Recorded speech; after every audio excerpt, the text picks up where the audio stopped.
Bonjour les amis, je suis ravi de vous retrouver ici aujourd'hui. On est dans la très belle ville de Grenoble et on vient interviewer une personne que j'apprécie énormément, c'est Michael. Certains le reconnaîtront parce qu'il était déjà passé sur la chaîne, ça fait déjà quelques années qu'il a rejoint mes programmes, qu'il m'a suivi et que je le suis également dans les différents projets. Et aujourd'hui, on est venu parler un petit peu d'immobilier bien évidemment puisqu'il a beaucoup investi, il a près d'1 million d'euros de parc immobilier. Mais également de conciergerie parce que oui, il a quitté son travail, il est devenu libre financièrement et il a fait le choix également de lancer une conciergerie Airbnb et on va voir un an après quels sont réellement les résultats qu'on peut obtenir grâce à une conciergerie quand on se met dedans pendant un an de cette manière. Il va tout nous dire parce que Mika, vous le savez, c'est quelqu'un qui parle très vrai, en tout cas pour ceux qui l'ont déjà vu. Donc c'est parti, son agence est juste derrière, on y va.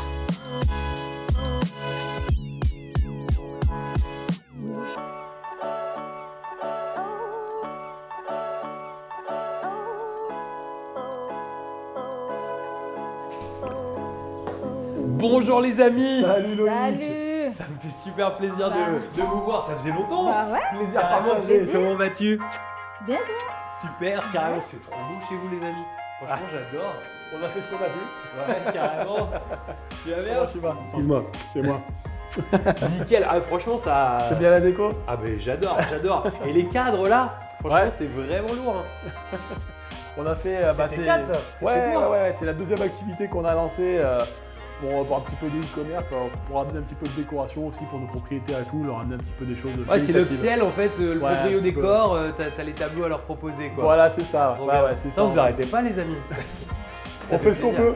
Ça fait quoi, un an là que vous avez lancé ici? Alors, un tout petit peu plus. On a ouvert janvier 2023, donc ça fait un Ok. an et quelques mois. Et quoi. quelques mois, énorme, Ouais, ouais. excellent. Et combien d'apparts là?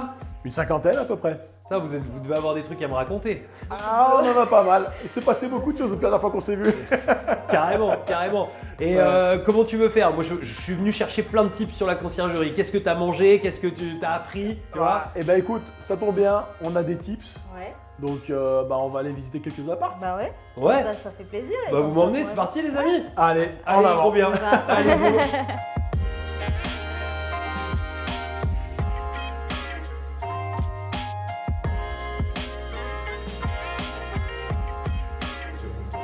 Bienvenue Loïc dans nos appartements.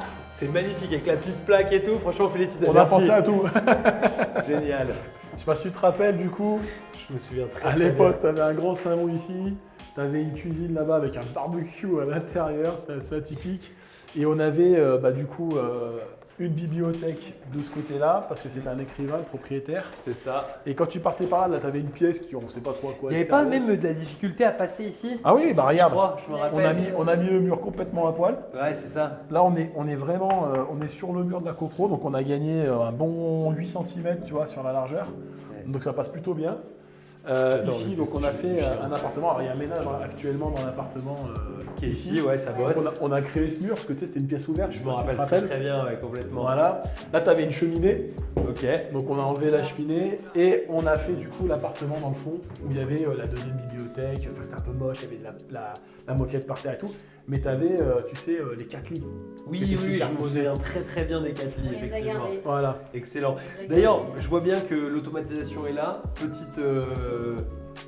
Petite plaque Home pour Ouais. déverrouiller en fait en automatique. Et en fait, ce qui est cool avec ça, c'est que les codes changent à chaque fois. En fait, c'est-à-dire que chaque voyageur en fait qui rentre, qui sort, bah, c'est un code différent. Donc, Tout à fait. ok. Ouais.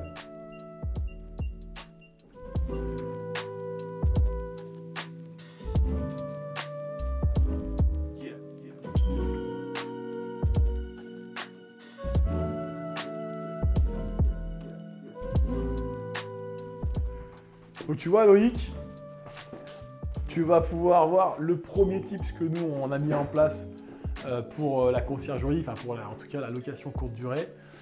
Comme tu peux le voir, on fait des thèmes. Voilà.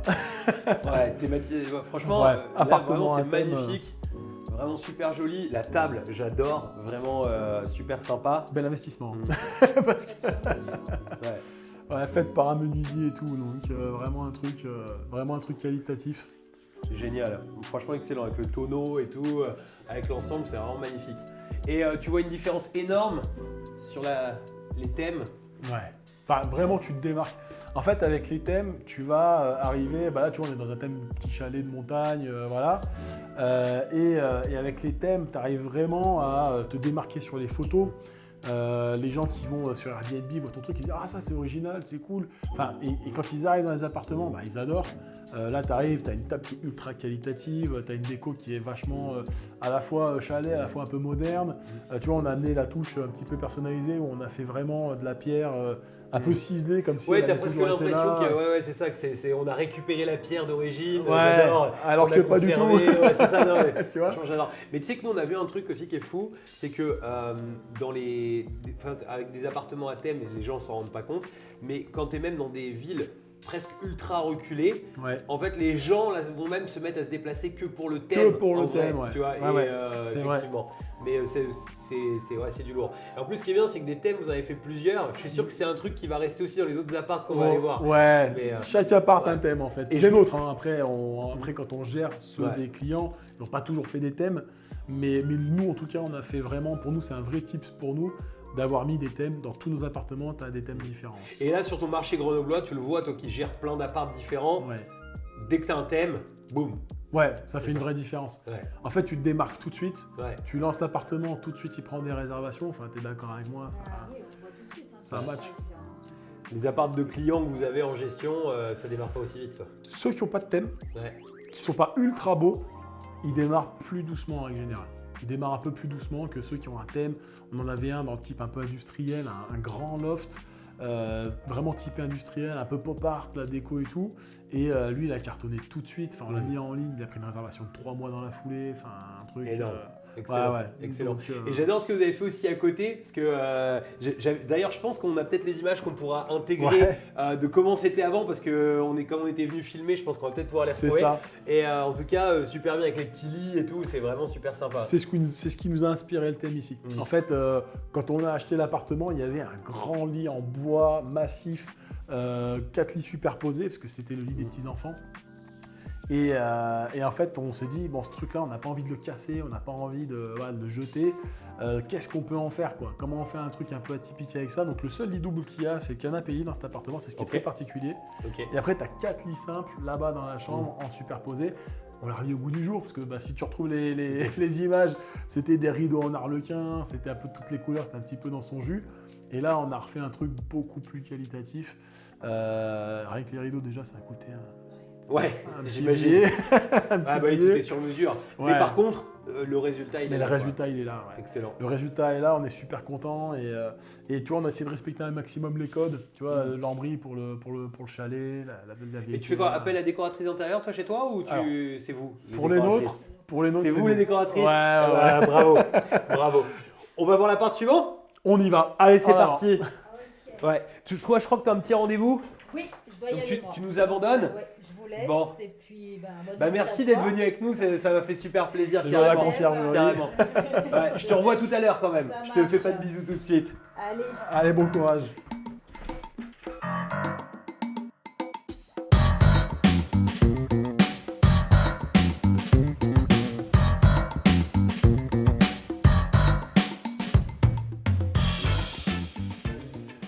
Bon, bah du coup, Loïc, tu connais déjà, mais à l'époque où tu étais venu, c'était en travaux. Exactement. On est reparti sur du thème, Mhm. comme on avait dit dans le premier tips.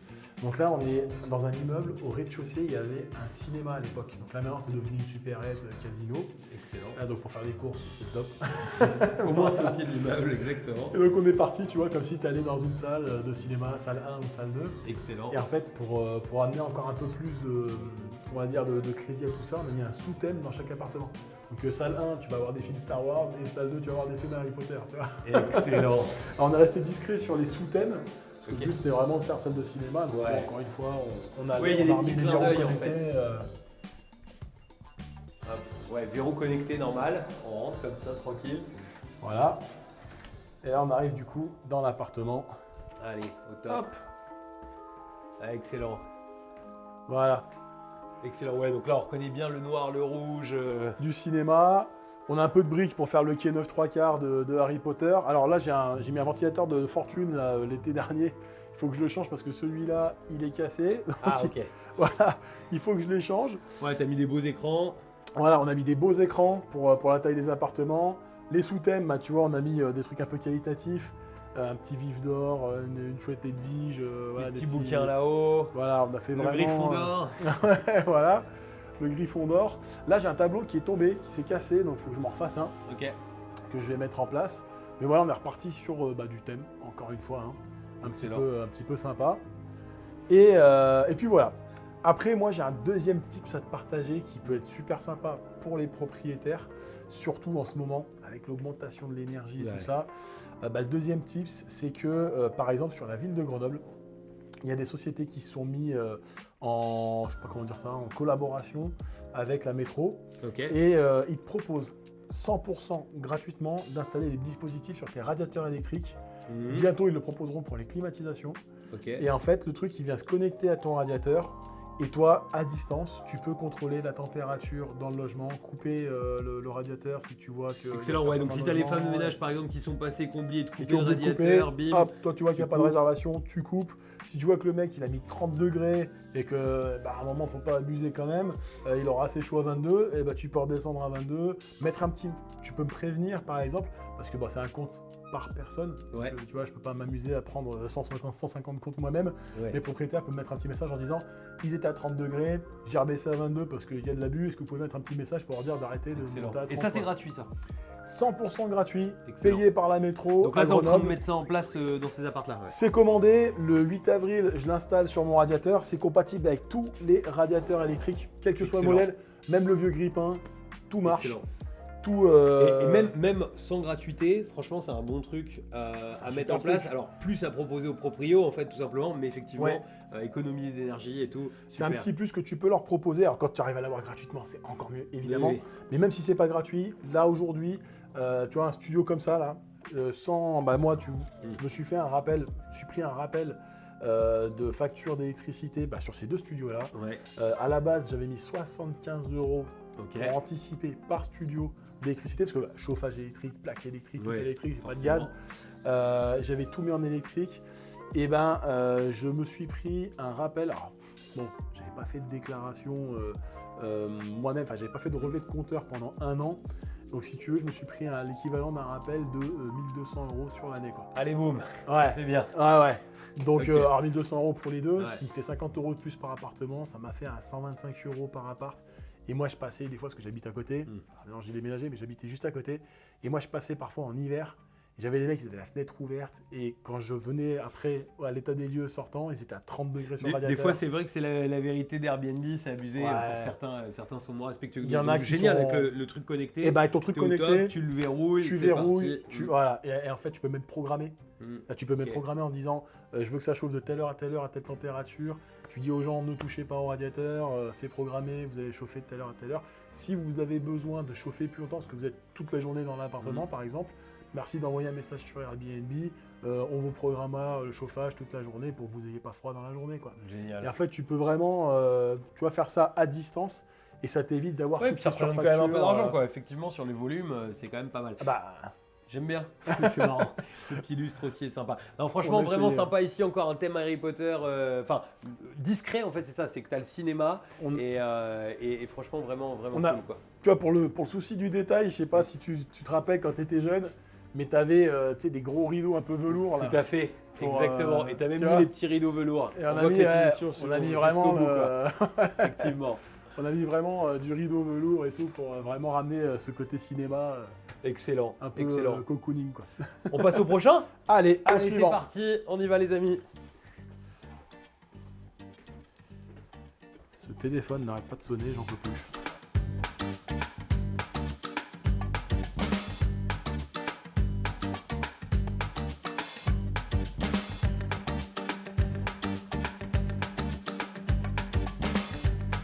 Bon là du coup Loïc, on est arrivé sur le troisième appartement. Alors c'est pas un de mes appartements, c'est celui d'un client.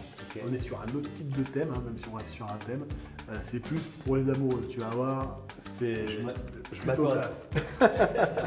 Mais c'est très classe, tu vas voir. Très classe. Génial. Voilà, plus qu'à ouvrir. D'ailleurs les amis, le classe, c'est un truc qui vend cher. Oui, ça marche très bien. Allez, c'est parti. Ah Ah oui, excellent. Tu vois, là, on est vraiment sur quelque chose de très qualitatif. Excellent. Niveau magnifique. Voilà, vraiment classe, ils ont vraiment fait des beaux matériaux de partout. Alors là, ça se voit pas trop parce qu'on a tamisé pour avoir un petit peu l'ambiance de lumière. Mais là, on est plus sur un mur chocolat, c'est pas un mur noir, c'est plutôt un mur chocolat. Et on a vraiment des couleurs qui sont vraiment, voilà, tu vois, on est vraiment sur quelque chose de Carrément. Là, très haut de gamme, on va dire. franchement, vraiment sympa. Carrément. Là, j'adore. Et c'est vrai que les Love Rooms, c'est un truc qui marche tout le temps. Ça cartonne. Voilà. Mais Ouais. celle-ci, franchement, parce que j'en ai quand même visité énormément, Ouais. et celle-ci, je trouve qu'elle a vraiment un côté très haut de gamme. Elle a Elle a été un très plus. bien faite, le petit Ouais. côté vraiment sombre, elle a été bien poussée. Et des fois, c'est vrai que les décos, les gens n'osent pas pousser, mais il faut pas hésiter à y aller en fait. Ah Dans ouais, ce genre ouais. de thème, il faut pas hésiter à y aller. En plus, il y a le bain à remous, 2 personnes en fait sur le côté. C'est Ouais. quand même vraiment sympa. là. Tu restes dans la chambre, tu vois. Et Ouais. en fait, tu as ta partie bain remous pour les petits moments détente avec ton amoureuse. Et après, tu as la partie pour la douche, tout ça. Bah, pareil, hein, ça peut être pour des moments détente entre amoureux aussi. Hein. Et c'est quoi ton taux de Donc, remplissage sur un bien comme ça, à peu près? Alors, ça dépend, ça va varier. On est entre, je pense, sur les petits mois, on doit être dans du 40-50% de remplissage. Ok. Et sur les gros mois, on peut taper du 65-70% de remplissage. Ouais, c'est ça. C'est ce que j'ai toujours en tête. Enfin, je le vois dans toutes les villes de France. En fait, les Love Rooms, c'est excellent parce que ça se vend. Rien à voir en fait dans une taille d'appartement comme ça. Tu Ouais. vends 3 fois, 4 fois, 5 fois le prix de la nuit que tu aurais vendu normalement. Exactement. Par contre, effectivement, tu vas pas taper du 100%, mais par contre, rien qu'à 50% en vendant 4 fois, On c'est déjà est- très bien. Et quand tu montes à 60, 70, Ouais. c'est Bah, pour donner c'est des excellent. chiffres, sur cet appartement-là, on est, alors je sais pas combien ils ont acheté, mais on est dans un quartier qui est pas hyper centre. Tout à fait. On est discret, il y a un parking pour garer la voiture derrière, donc ceux qui veulent venir discrètement, tout ça, ils peuvent. Et surtout, il n'a pas dû acheter cher parce que bah, tu vois, c'est un studio. Bah oui, tout à fait. Simplement, il Non, a mais exactement. ouvert la partie salle d'eau, il a rajouté sa baignoire ici, il a la climatisation qu'il a mis dans une petite loggia qui est juste derrière, qui nous sert un petit peu de stockage pour des produits et tout ça. Excellent. Et concrètement, je pense que son crédit ne doit pas être très élevé. Alors, je Tout à fait. n'ai pas demandé tous les renseignements, mais moi, il dégage, depuis qu'on travaille avec lui, donc ça fait plus d'1 an maintenant, il dégage en moyenne entre 1400 et 1500 euros net dans ses poches. Tous les tous les mois, mois. une fois tout déduit. Ouais, donc Une c'est fois excellent. tout déduit, une fois que Mais la gestion est passée, Ça, tout tu est sais que c'est un passé. truc fou aussi, c'est que on propose, d'ailleurs, comme j'imagine tu le fais aussi, mais de la déco pour les clients propriétaires qui nous proposent des appartements. Et c'est fou le nombre de propriétaires qui n'arrivent pas à se rentrer en fait dans le cerveau. En fait, que quand tu fais un truc vraiment fou, que tu laisses vraiment une décoratrice pousser, Ouais. en fait, à quel point ça change tout. En fait, Ça change tout tout. simplement. Ça change Exactement. tout. Là, Bon. c'est après il faut mettre les services qui vont avec. Exactement. D'où le troisième petit tip. C'est ton qu'on tips. a. Allez, vas-y. Voilà. C'est quoi le tips alors, Alors, dis-moi. on en a deux, on va dire, sur ce type de bien. Ça va être à la fois les upsells, donc les bouteilles de champagne. S'ils ont besoin éventuellement de pétales de rose, un truc comme ça, on peut le faire. Enfin voilà, des Ouais, petits nous, on packs. appelle ça pack romantique. Voilà, du pack C'est ça. romantique, des choses comme ça. Et le deuxième tips qu'on a mis en place pour vraiment avoir du bon commentaire et pour que les gens aient envie de revenir chez nous, c'est qu'on met en place des peignoirs. Pareil, de très bonne qualité, hein, on les achète dans des Ouais, c'est vrai que dans des t'ajoutes, bonnes alors je veux pas maisons, trop mais t'ajoutes les petits peignoirs, j'avoue que c'est tout bête, mais ça ajoute encore pour la note, pour tout ça, C'est exactement un petit ça. côté quali encore au-dessus. Exactement. Et c'est vrai que c'est une très bonne idée. Donc on est vraiment sur ce petit truc là. Au début on mettait aussi des petits chaussons. On s'est rendu compte que déjà c'était pas très souvent utilisé au final, Ok. les petits chaussons. Et puis bah faut les stocker, faut faire des stocks, des machins. C'est encore un volume de... Ouais. Donc on a arrêté les chaussons parce que pas tant utilisé que ça. Oui. Mais les peignoirs, alors, tout petit inconvénient sur les peignoirs, ça arrive relativement régulièrement que les personnes partent avec.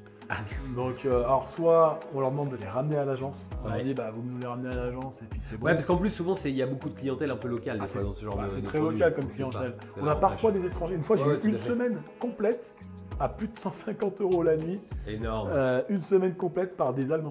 Ils excellent. sont venus, ils ont passé la semaine ici, quoi. Donc Donc, eux, si t'embarques les peignoirs, c'est litige Airbnb. Ouais. Et puis voilà. Mais Ok. donc des litiges, on n'en a pas fait tant que ça, mais on en a quand même Ouais. fait quelques-uns. Donc ça fait perdre un petit peu de temps. Mais sinon, dans l'absolu, je veux Oui, dire, pour l'expérience générale, c'est le top. Quoi. ouais, en plus, je vois c'est qu'il y a même vraiment un miroir au plafond, c'est énorme. ouais, ils ont mis un Excellent. miroir au plafond. Enfin, ils ont pensé à tout pour que ce soit pas trop kitsch, que ça soit vraiment très qualitatif, mais qu'on reste dans ce thème. Voilà, c'est ça. Ça reste dans le thème, dans le thème des souhaités. Génial. Bah écoute, impeccable. Ça fait super plaisir pour ces tips. Si tu veux, ce qu'on va faire, on va repartir à ton agence parce que j'ai plein de questions encore à te poser. Ouais. On fait ça? On repart à ton agence? On est parti. C'est parti. D'accord. Qui pourrait vendre. Ah ok, énorme.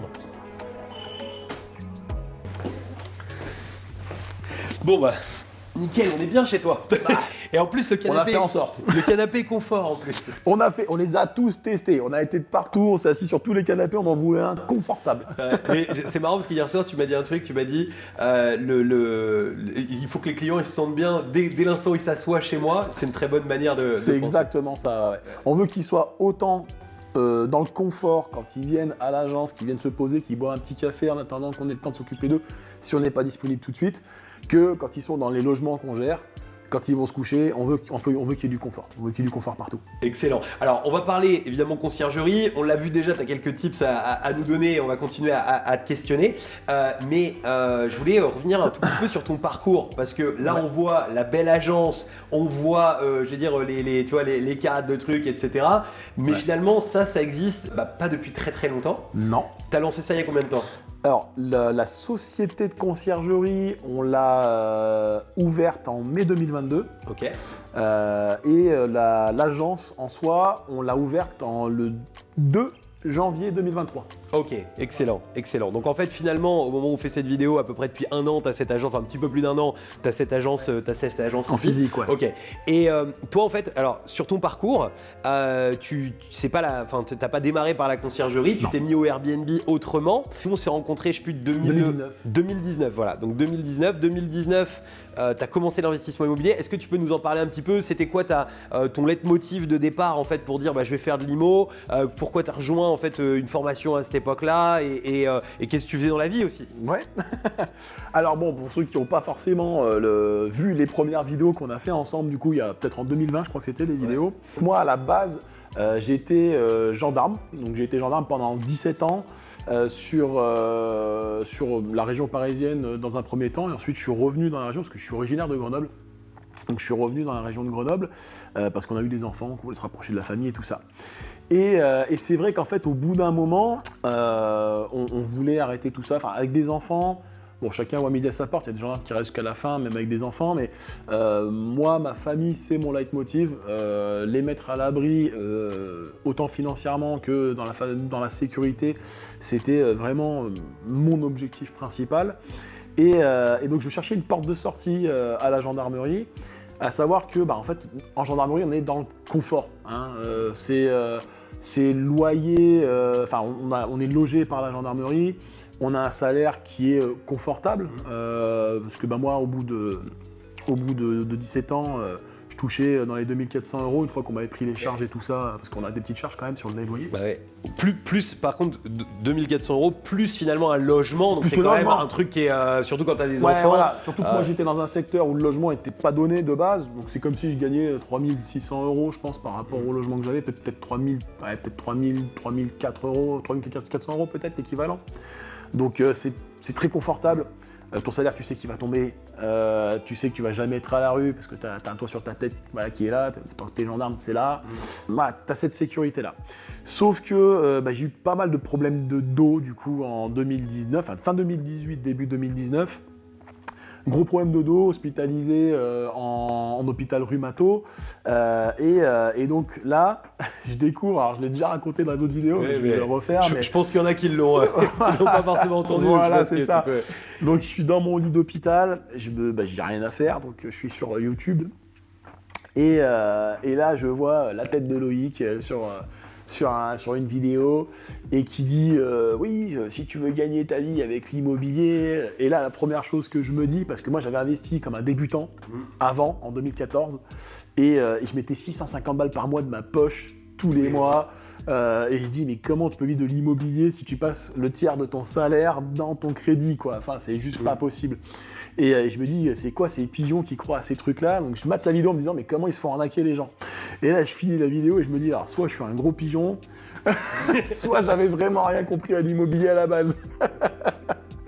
Et donc, je me mets à mater, mais je sais pas, moi, une centaine, peut-être plus d'une centaine de vidéos dans la journée, dans la soirée. Et en plus, c'était dans le lit d'hôpital, t'avais Ouais, j'avais ça à faire, donc voilà. Et en fait, je regarde tes vidéos, je regarde les vidéos d'autres qui étaient à ce moment-là en train de faire aussi des formations dans tout ça.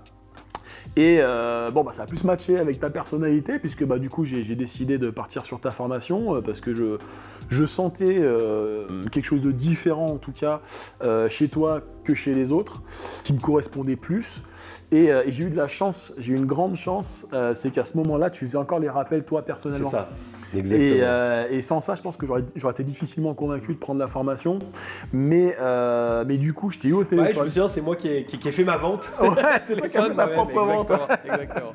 Et ce qui m'avait marqué à ce moment-là, c'est qu'on avait eu une discussion qui a dû durer peut-être 1 heure, 1 heure et demie. Au lieu de 15 minutes, j'essaie de te vendre mon truc et puis ciao. Et c'est même moi qui ai dû te dire, bon attends, faut que je raccroche, j'ai une séance en piscine pour mon dos. Et donc ça, c'est quelque chose où je me suis dit, bon, faut que j'y aille parce que le personnage, pour moi, il est comme dans ses vidéos, ça me plaît bien. Et donc voilà, donc je suis parti là-dessus. Et j'ai appliqué à la lettre. Ah oui, mais t'as été. Quand on te dit A, tu fais A, toi.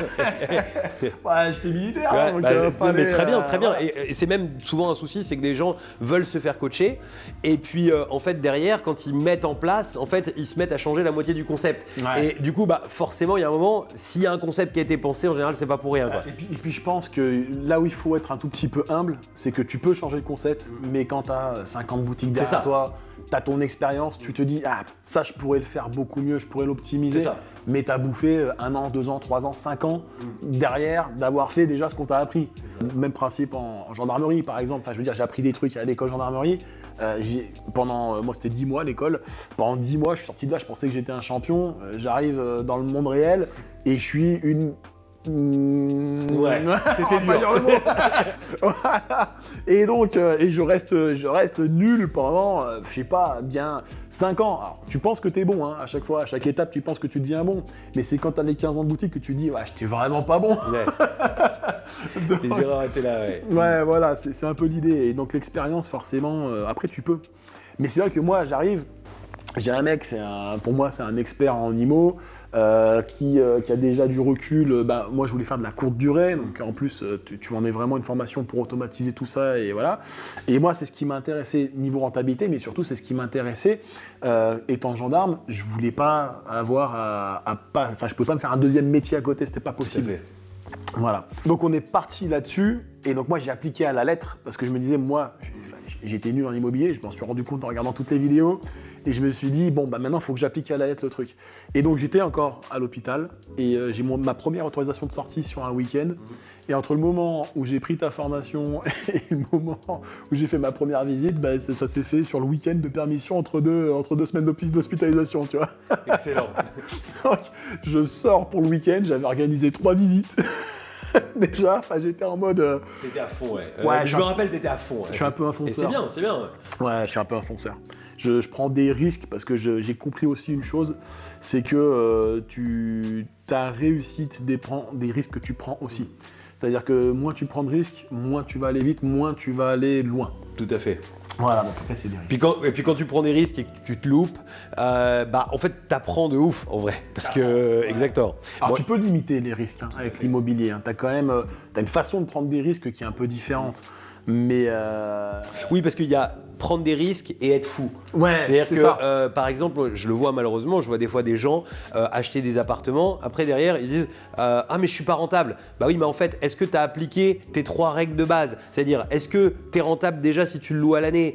Est-ce que tu as acheté en gros 10-20% minimum en dessous du marché? Est-ce que si tu revends demain, une fois que tes travaux sont faits, tu arrives au moins à récupérer ton oseille que tu as mis? Voilà, ouais. Si tu as mis tout ça en place, il n'y a pas de raison en fait.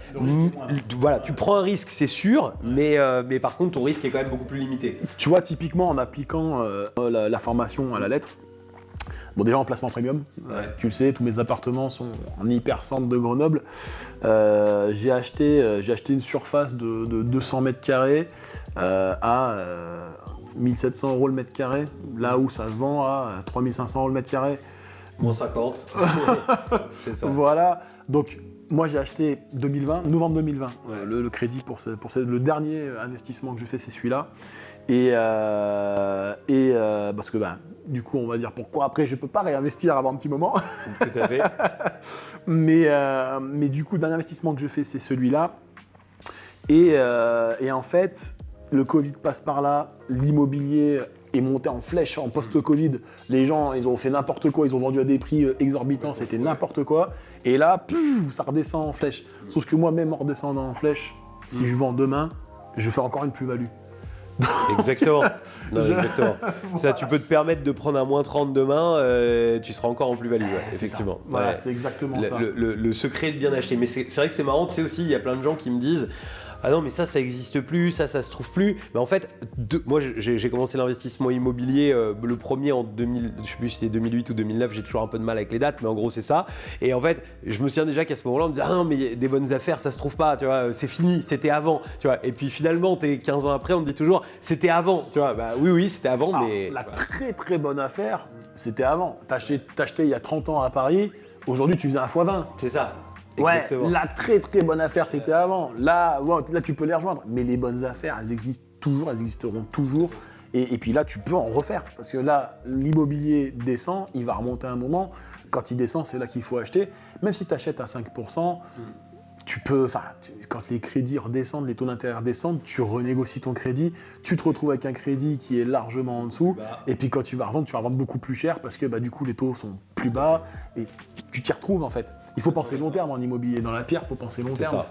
Après, je pense quand même qu'aujourd'hui, avec les prix actuels, c'est-à-dire quand tu compares taux d'endettement, prix actuel, etc., c'est plus dur d'obtenir par contre sa liberté financière. Je ne dis pas que c'est plus dur de faire des bonnes affaires, mais c'est plus dur quand même d'obtenir sa liberté financière parce qu'il y a les délègues d'agence, les niveaux de délègues d'agence, tout ça, qui se sont resserrés avec le CSF, avec tout ça, qui font que pour vraiment dire je vais investir suffisamment d'appart pour en vivre, c'était plus facile quand même il y a 5 ans qu'aujourd'hui. Ouais, et puis il faut avoir de la trésor. Et voilà, c'est aujourd'hui, il faut de la trésor. Si tu veux en vivre… On avait cette chance il y a 4-5 ans de pouvoir le faire avec très très peu d'apport, voire pas du tout d'apport, même sur des montants importants. Ouais. Moi, jusqu'au dernier investissement de 200 mètres carrés, j'ai fait zéro apport. Ouais, voilà, zéro apport. T'as soulevé pour combien à peu près 10 mots en zéro apport En zéro apport,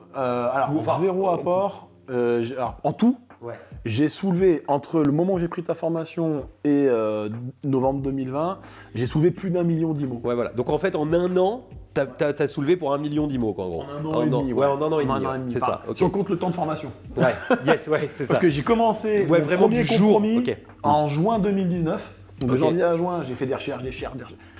6 mois de recherche. 6 mois de négociation, de recherche, d'offres, sur des dizaines et des dizaines de biens avant d'avoir le premier. Et en fait, j'ai un premier T2 et en même temps, j'ai un premier plateau avec 2 studios, où je peux faire 2 studios qui sont arrivés en même temps.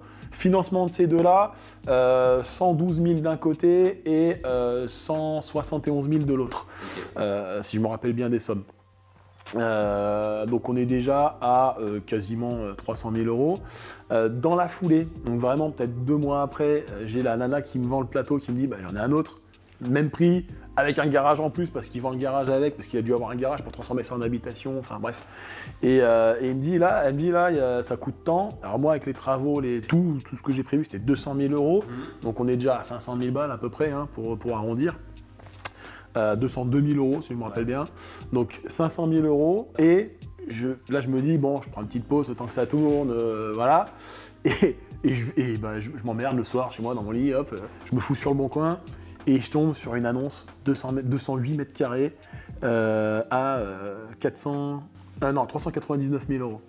Et je me dis moins de 2 000 euros le mètre carré, prix affiché sur l'annonce, soit il y a une couille dans le pâté soit il y a un vrai problème avec cet appartement, soit j'ai mal lu, c'est pas possible quoi, c'est vraiment, c'est ouf.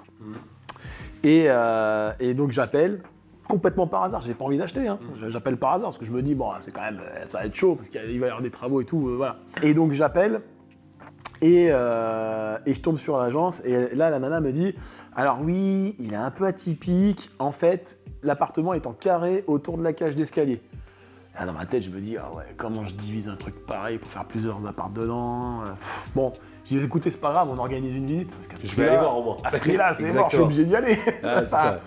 Et donc je visite et donc t'as vu l'appartement. On a fait la comment il visite, était. d'ailleurs il y a la vidéo exactement qui est sur la Voilà. chaîne quand il était encore. Vraiment il démarrait, c'était encore l'appartement tel qu'il était, tel que les gens auraient pu l'habiter. Ouais, c'est ça, c'est exactement comme il était quand je l'ai acheté.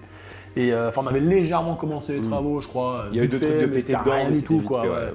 fait, Et donc dans un très bon état. Et donc là, ça m'a pris la première visite, peut-être 1h30, pour me dire, ok, là je peux faire ça. Je dis, en fait, je peux faire 6 appartements là-dedans. Donc, je dis, ça se réfléchit. Puis moi, tu sais, avec fonceur, quoi. Et donc, négociation chez le banquier, négociation évidemment avec les vendeurs, où j'ai réussi à descendre du coup à l'achat à 360 000 euros. Donc, excellent. Une négociation assez énorme, sachant que le prix était déjà bas, quoi. Ouais, parce qu'en fait, toi, tu as visualisé ce que tu pouvais faire de différent, c'est-à-dire en le découpant, mais sinon, c'est sûr que vendu comme ça pour quelqu'un qui va l'habiter de cette manière, c'est sûr qu'à ce prix-là, en fait, il va préférer une baraque en extérieur ou un voilà. Ouais. Mais ce qui est génial en plus là-dedans, c'est la vue, elle est magnifique. Voilà, exactement. T'as une vue de dingue. On a une vue sur la Bastille et tout. Enfin, c'est vraiment dingue. Et puis l'emplacement est premium. Voilà, on est à côté du téléphérique, donc c'est vraiment complètement dingue. Et donc voilà, donc on a fait ça. Et j'en suis très content. Alors bon, il y a des petits imprévus, des retards dans les travaux et ainsi de suite. Ouais. Donc forcément des frais imprévus, encore une fois, c'est pour ça qu'il faut aussi bien acheter, c'est pour ça aussi qu'il faut pas faire les choses n'importe comment. Là aujourd'hui... Oui, il ne faut pas se lancer en premier investissement là-dessus. Ouais, voilà, Tu exactement. décèdes. Ouais, exactement. Là, ça te dégoûte de l'immobilier à vie. Si tu te lances là-dessus en premier, c'est mort, quoi. Donc il faut une petite expérience quand même avant. Et donc voilà, on est assez content de ça. Donc ça t'avait déjà créé en fait finalement un volume de revenus mensuel en fait, l'ensemble un peu de tout ce que tu avais investi. Alors ce que j'ai pas dit pardon, c'est que le premier T2 à 112 000 euros, j'ai dû le vendre pour avoir un apport pour prendre ça. Pour prendre ça, ouais. Ouais. Alors pourquoi je l'ai vendu aussi, j'avais eu des problèmes avec les voisins par rapport à Airbnb, ils ont commencé un peu à s'énerver dans la copropriété. Et je me suis dit, tu sais quoi, je vends et j'ai un apport pour aller, voilà. J'ai vendu celui qu'on avait à Versailles, à côté de Versailles, c'était à Montigny, qu'on avait acheté en 2014.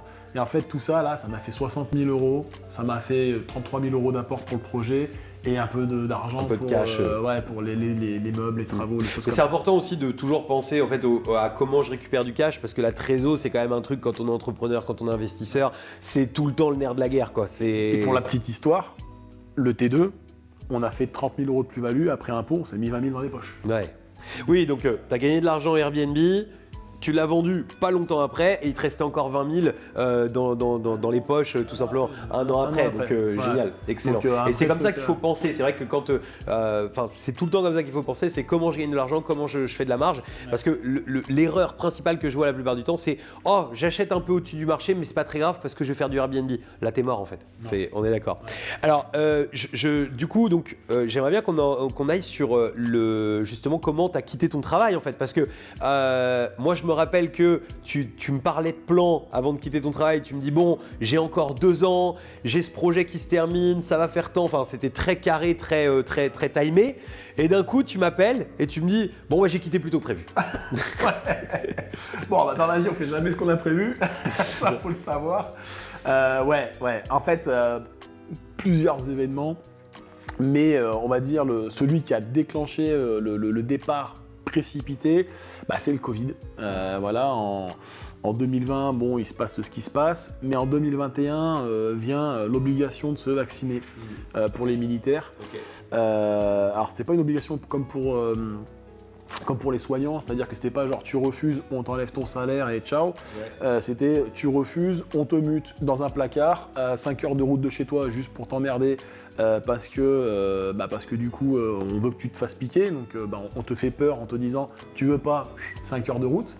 Ouais, parce que t'es militaire quand t'es gendarme, donc normalement un militaire tu te plies, on te dit… si on te dit t'es muté là-bas, t'es muté là-bas. C'est ça, exactement. Alors soit tu pars, Ouais, c'est ça. Voilà. Soit tu es muté à 5 heures de route. C'est ça. Ou soit tu te piques. Voilà, ouais, ou toi tu te Ouais, piques, ouais. voilà.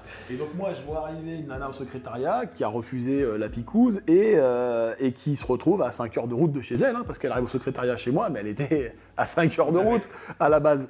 Et du coup, je me suis dit, bon, ils le font vraiment, c'est con. Enfin, tu vois, Ouais. Ouais. voilà, c'est pas des paroles en l'air, quoi. C'est vraiment. Là, tu veux pas. Attends, regarde, tu vois le placard là-bas, là bah, tu vas y aller, mais là-bas. Ouais, et Là-bas, puis toi, loin. t'as la vie avec la petite famille ici, t'as J'ai mes t'as investissements, l'équilibre, t'as tes j'ai- investissements, ouais, t'as j'ai mes enfants, t'as la j'ai- famille même autre J'ai ma famille, voilà, qui s'occupe exactement. de mes gosses, qui- on est descendu pour ça, on est Exactement. revenu pour ça. Donc voilà, et donc, bon, chacun fait, moi, mis à sa porte, Ouais, chacun tout fait à ce fait. qu'il veut, hein. Ceux qui ont voulu le faire l'ont fait. Moi, ma mère ayant travaillé pour des laboratoires pharmaceutiques quasiment toute mon enfance, et connaissant les politiques comme moi je les connais plus ou moins de l'intérieur, voilà, j'avais pas confiance dans le produit. Et disons que j'avais moins peur du Covid que du vaccin, si on peut dire ça comme ça, voilà, dans l'idée. Et donc, je suis resté fixe sur mes positions. Et donc, à un moment, ils m'ont dit, bon, bah, 5 heures de route. Bon, bah, moi, j'ai dit, bon, bah, au revoir. Ouais. Voilà. Mais par contre, c'est fort parce que, bon, déjà d'abord bravo parce que tu as des convictions et tu vas au bout des choses. Mais aussi, tu avais quand même, alors c'était pas, j'imagine, le meilleur moment parce que si tu avais un plan à 2 ans pour quitter, c'était quand même un peu la merde. Mais si tu n'avais pas eu d'immobilier, je pense que ça aurait été dur, non? Oui, alors, Ouais. impossible. Impossible, Pas en l'état. Enfin, disons, Ouais. ça aurait été possible, mais je me serais retrouvé avec un travail au SMIC, avec des crédits impossibles. Disons que la situation n'aurait pas été la même. Et les perspectives d'évolution bonnes, on va dire, n'auraient pas du tout été les mêmes. Bon, je viens travailler au SMIC, mais en tant qu'ancien gendarme, j'aurais peut-être trouvé un travail dans la sécurité, bien payé, voilà. Mais moi, je quitte l'uniforme. Ouais. J'avais pas envie de finir police municipale, j'avais pas envie de finir agent de sécurité, même responsable régional. Oui, tu avais fait ton temps là-dedans, t'as aimé même être gendarme, on a déjà parlé plusieurs fois, voilà. Mais quand tu as fait déjà 17 ans de ta vie dans quelque chose, moi je crois beaucoup au cycle de 5 à 7 ans, tu vois. Je trouve que quand tu as déjà fait un truc 5 à 7 ans, c'est là où tu as pu vraiment t'éclater, aller dans ce que tu as envie. Et puis après, ça devient du bonus, mais ce bonus, des fois, au bout d'un moment, il faut savoir l'arrêter, quoi. Ça devient une routine dangereuse. Alors, il n'y a pas vraiment de routine en gendarmerie, mais ça devient une routine dangereuse, c'est-à-dire que c'est une routine où si tu te rends... Enfin, si t'es bien dedans, c'est pas une routine dangereuse. Si t'es bien dedans, c'est une routine que t'aimes, tu kiffes, t'aimes ton métier, tu le fais jusqu'à la fin de ta vie, c'est très bien. Mais si c'est une routine où t'as besoin absolument de prendre des jours de repos et des vacances, quand t'as fait une semaine de travail, tu te dis, ouah, c'est quand les repos, parce que là, voilà, quand t'es dans ce genre de travail-là, je pense que la routine est dangereuse. Ouais. Tu vois, moi personnellement, quand j'étais gendarme, ça met une certaine douleur, ouais. ouais. Alors, t'es gendarme, t'as 9 semaines de congés payés par an. T'es bien. Je veux dire, t'as plus que la grande majorité des Français. Hein. Mais ces congés-là, je les attendais avec impatience, même si je partais pas en vacances, parce que je partais pas spécialement en vacances. Hein. Mais j'avais besoin de ce repos. C'était une nécessité absolue, quoi.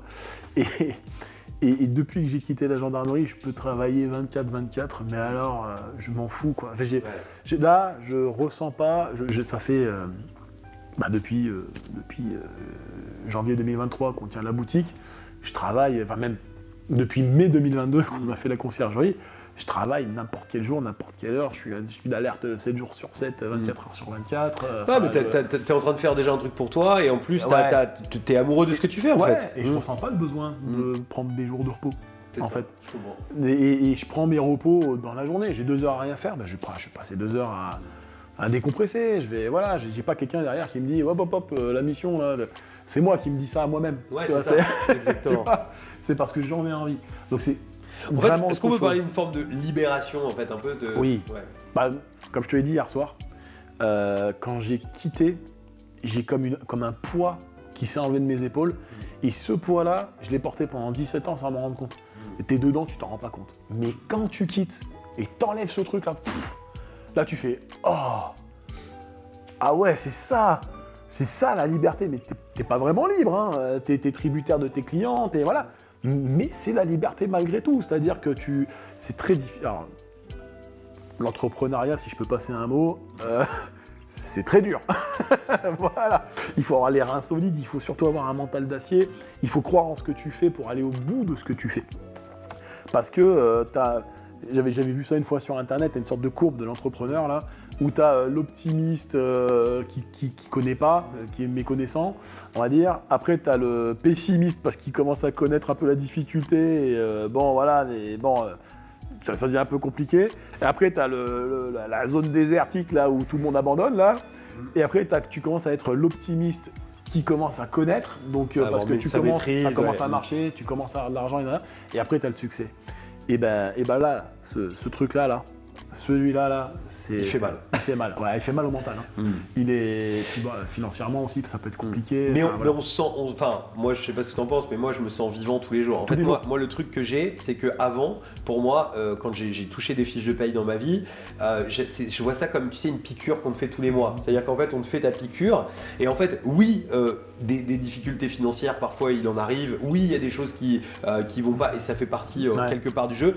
Mais en fait, moi je sais qu'avec le recul, à chaque fois que je me suis retrouvé dos au mur, c'est là où finalement j'ai pris les meilleures décisions qui m'ont mis les meilleurs coups d'accélérateur en vrai. Parce que t'as pas le choix en fait. Il y a un moment, si t'as ça en toi, bah en fait, tu vas trouver à bouffer. En fait, pour moi, tu sais, c'est un peu la forme de quand les hommes préhistoriques, tu vois, qui devaient, bah t'avais plus à manger, bah fallait que t'ailles chasser le mammouth, putain. Tu vois, fallait que t'ailles lancer ta lance et puis lui courir derrière. Bah, c'est ça. Il y a un moment, il y a des fois, le mammouth, il faut y aller. Bah non, c'est ça. Si on prend la même analogie, c'est en fait l'entrepreneur, c'est le mec qui va chasser le mammouth parce qu'il a la dalle, et salarié, c'est celui qui attend au camp que l'autre il ramène le mammouth parce que bon bah ok. Il fait bien à bouffer. Voilà, il fait bien à bouffer, mais il est payé pour ça en peau de mammouth, quoi, tu vois. L'entrepreneur, il va chasser le mammouth. Alors c'est lui qui prend les risques, c'est lui qui, voilà, c'est difficile, mais par contre, je pense que tu t'éclates beaucoup plus à aller chasser le mammouth avec tes copains que d'attendre auprès du feu que le mammouth revienne en morceaux, quoi. C'est sûr, exactement. C'est vraiment ça.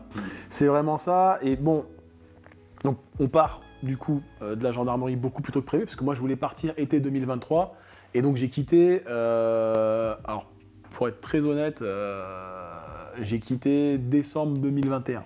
Ok. Grosso modo. Ok. Parce que. Donc un an et demi avant, tu quittes. Donc ça veut dire qu'en fait, un an et demi avant le plan, tu perds 3600 balles par mois, vu ce qu'on disait avant, entre les 2004 et les 1000 de loyer. Très clairement ça, parce qu'en fait, du coup, j'ai pris un loyer proche du centre-ville pour m'occuper de mes appartements plus facilement et de ceux de mes clients plus facilement. Donc, centre-ville, 3 enfants, bam, voilà. Comme t'es bon, t'as quand même fait un bon coup. Mais... Alors là, maintenant, oui, mais sur celui d'avant, sur celui d'avant, ça allait. C'était plutôt pas mal. On avait quand même, on était à, quand j'ai pris, on était à 1200 € pour 115 mètres carrés, en hyper-centre. Donc on était quand même sur quelque chose de bien. Là, c'est vrai qu'on a fait un sacré coup, 140 mètres carrés, 1200 € oui, meublés. Magnifique, placé là où c'est. Voilà. Placement premium, on a fait un coup de fusil. Mais voilà. Mais sinon, voilà, en fait, je perds 2400 € de revenus et j'augmente mes charges de 1200 € sur mon loyer. Donc j'ai un différentiel de 3600 €. Et à ce moment-là, sur mes 10 appartements, j'en ai 4 qui tournent. Ok, tout le reste est encore en travaux. Les 6 sont en travaux, quoi. Ouais. Donc c'est pour ça l'été 2023 c'était important. C'est-à-dire que ça me laissait le temps d'avoir tous mes apparts en ligne, avoir fait un peu de. Oui, puis quand tu quittes la gendarmerie comme ça, t'as le droit à zéro là sur le démarrage, toi. T'as fini par réussir à récupérer un petit peu. Comme c'était anticipé, parce que la picouse c'était là maintenant. En fait, moi j'ai fait un congé sans solde pour éducation de l'enfant, c'est-à-dire que zéro, peanuts, pas de retraite, que dalle. Et j'ai fait ça pendant plusieurs mois parce qu'il fallait que j'aille chercher ma retraite. Alors ça me donnait le droit à cotiser pour ma retraite, ce congé sans solde. Parce que les gendarmes ont le droit en fait à une retraite un peu plus tôt. Oui, la petite retraite. Hein. Voilà, mais par contre c'est une toute petite retraite. C'est quoi, c'est 500 balles, 600 balles 600 € là. Ouais, voilà, donc en fait c'est le RSA, entre guillemets, qu'on te donne quand tu quittes. C'était pas énorme, mais c'est vrai qu'à 6 mois près, ça valait le coup d'aller les chercher de toute façon qui t'a rien à voir. C'est ça, donc je suis allé prendre ce congé sans solde, donc j'ai perdu ces 6 mois-là, mais après c'était 6 mois où peut-être pendant 2-3 mois il y aurait la mise en place de la mutation, puis après c'était 2-3 mois où je partais à 5 heures de route en laissant ma famille là, c'était pas possible. Tout à fait. Et donc j'ai préféré stopper comme ça, partir à zéro, et après au bout de 6 mois la retraite, sauf qu'ils m'ont payé que 2 mois après, alors certes avec antériorité, Mais en fait, moi, ça m'a fait 8 mois 8 mois avec zéro, avec que peanuts. 4 apparts qui tournent Sur 6 sur 10. sur 10. Et Ouais. là, il fallait trouver des solutions. Alors, crédit en différé, donc on s'en sort. Mais le loyer, le machin, on a un peu de trésor, parce qu'on a fait un peu d'argent avec les appartements avant de quitter, donc on a un petit peu de trésor, donc voilà. Sauf que moi, je mets là, dans l'agence, dans les draps, parce que quand je n'avais pas d'agence, j'avais des draps que j'achetais. Ouais, parce que tu peux pas travailler avec Elis, enfin je dis Elis, avec un pressing professionnel, tout ça. Tu peux pas travailler avec ça des gens qui viennent te poser les draps, qui viennent te les chercher pour te les laver et tout. C'est pas possible. Nous, on a travaillé avec un pressing, mais c'est nous qui prenions nos draps, qui les amions au pressing, qui récupérions nos draps, mais c'était nos draps. Ouais. Donc, investissement dans les draps, tout ça, j'ai mis peut-être 30 000 € de ma trésor en tout. Pour tout lancer, quoi. Pour tout lancer, quoi. Okay. Donc, tu as 30 000 € qui part dans la boîte, dans machin, dans voilà. Le crédit qu'on prend après que la boîte aussi pour les travaux, achat de nouveaux draps et ainsi de suite. Donc, on peut dire que tu as posé les couilles, quoi. Ouais. Bon, Là, j'y suis allé en mode, je les mets sur la table. Là, il y a le hachoir qui est là, qui se balance au-dessus. Tu sais pas quand est-ce qu'il tombe, tu vois. T'es un peu en mode, pas le choix. Bah, tout à fait. Ouais, Ouais. t'es en mode, je me laisse pas le choix. Ouais, mais en plus, je me souviens que moi, on avait eu une discussion à ce moment-là où tu m'as dit, ouais, je prends l'agence et tout. Et puis, c'est vrai que moi, je t'avais dit, c'est trop une super idée, mais peut-être. Pense le truc parce que voilà, peut-être pense le truc différemment. Bon, d'ailleurs, t'as fait ton choix et ça se passe très bien pour toi, donc c'est très cool. Après, c'est vrai que avec le recul, c'est une vraie question. Est-ce que tu penses que quelqu'un, tu vois, parce que toi, t'es déter de ouf. Ouais. Tu vois ce que je veux dire? C'est-à-dire que toi, t'arrives, t'es dos au mur, s'il faut, si on reparle du mammouth, s'il faut sauter sur le dos du mammouth pour aller lui mettre les coups de lance, tu vas lui sauter sur le dos, tu vas pas réfléchir, tu vois. Mais est-ce que tu vois, parce que moi, c'est vrai que le conseil que j'ai souvent, c'est de dire surtout, prenez pas des locaux au démarrage, vas-y tranquille, etc. Est-ce que quelqu'un, en fait, tu vois, j'irais peut-être un peu moins fonceur que toi, est-ce que tu penses que j'ai quand même raison, tu vois, sur ce principe? À 100%. Ouais. Alors, moi, de base, tout seul, j'aurais pas pris de locaux tout de suite. Et en fait, c'est ma femme parce que ma femme, du coup, est dirigeante de la boîte, parce que j'étais gendarme quand on a créé la boîte encore, en congé sans solde, mais j'avais pas le droit d'être dirigeant d'une boîte, même en congé sans solde. Et du coup, elle est dirigeante de la boîte, donc on a monté ça ensemble. Et du coup, on avait cette discussion-là. Et c'est vrai que, en fait, le problème, c'est niveau travail, quand tu es chez toi, que ton bureau, c'est ton salon, que t'as les gamines qui courent à droite à gauche, que machin, que t'as mis des étagères dans l'entrée, dans ton couloir de l'entrée pour mettre tes draps, tes trucs là, mais que... C'est ce que vous avez fait au départ. Et en fait, il fallait trouver des astuces pour mettre des bâches, des machins, parce que quand tu fais à bouffer, que t'as des odeurs de bouffe, t'as pas envie que ça aille sur les draps, tu sais, t'es obligé de réfléchir à pas mal de choses. Les filles qui jouent, machin, tu te dis, jouez pas trop près des étagères, t'as pas envie qu'elles t'abîment les draps, t'as pas envie que les étagères leur tombent sur le coin de la tronche. Tu sais, t'as plein de trucs comme ça, c'est con, hein, c'est du petit détail de merde, hein, mais c'est au jour le jour, c'est épuisant, tu sais, c'est une charge mentale un peu lourde. Pas très lourde, mais c'est une petite charge mentale un peu lourde. Et donc elle me dit, mais moi j'en ai marre de cette situation, j'ai l'impression d'avancer comme une clocharde un peu. Voilà, elle dit, pourquoi on ferait pas ça? Aujourd'hui, on a un peu moins d'une dizaine de logements. Ok. En mes 4 à moi, et à peu près 4-5 peut-être qu'on avait rentré de clients, qu'on avait démarchés. Et en gros, on gagne sur un peu moins d'une dizaine de logements. À ce moment-là, je sais pas, on doit gagner pour la boîte en soi, on doit gagner peut-être entre 2 000 et 3 000 € à peu près sur les commissions. Ouais. Pas net, hein, sur les commissions. Et là, on se dit, bon, on voit si on trouve un local intéressant, bien situé, qui peut être raisonnable au niveau du loyer. Et donc, on tombe sur ce local-là, qui est entre 4 agences immobilières, avec un parking de la ville juste à côté. En fait, c'est super passant. On est dans l'hypercentre, on est sur le jardin de ville qui est de l'autre côté de la rue. Enfin, c'est ultra passant, on est ultra visible et on est entre les agences immobilières. Donc, tu as plein de propriétaires qui passent par là, locataires, des trucs comme ça. Et du coup, on tombe sur ce local et le loyer, on se dit, putain, je m'attendais à un loyer 4-5 fois supérieur à ce qu'ils nous ont annoncé, quoi. Enfin, la situation, je me suis dit, pour moi, hypercentre, Grenoble et tout, ça va cogner, quoi. Et quand ils nous donnent le loyer, on dit, c'est dans nos cordes. Enfin, on peut, avec ce qu'on gagne, payer le loyer. Nous, on gagne que dalle, on se paye que dalle, mais on a la vitrine, on a le loyer, on a l'agence. On a même de quoi faire un petit crédit pour faire les travaux et ainsi de suite. Donc, à l'ego. Donc finalement, à ce moment-là, en gros, tu gagnes 3000 balles par mois et tu dis, je refous les 3000 balles.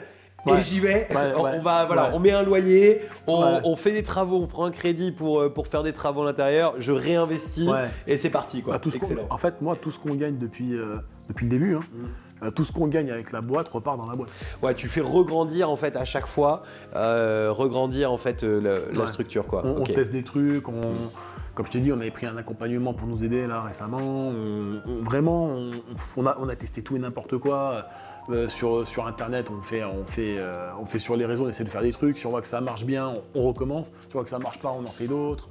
Enfin, on prend du temps. Mais c'est vrai qu'en plus, t'investis en fait dans ta boîte, t'investis en toi-même aussi, parce que t'as encore investi en fait finalement, parce qu'il y a des gens qui pourraient se dire attends, parce que là aujourd'hui t'as combien 50 appartements en gestion? Ouais voilà. Donc t'as une cinquantaine d'appartements en gestion et en fait les gens pourraient dire ah bah le gars il maîtrise, en fait il sait ce qu'il fait en fait. Pourquoi est-ce que tu vois et tu continues, c'est ça que je trouve génial. Parce que moi je suis exactement pareil que toi, tu continues à te former, tu continues à justement te grandir, investir de l'argent en toi en fait et en ton business pour continuer à croître. En fait, pour moi je suis encore un bébé là.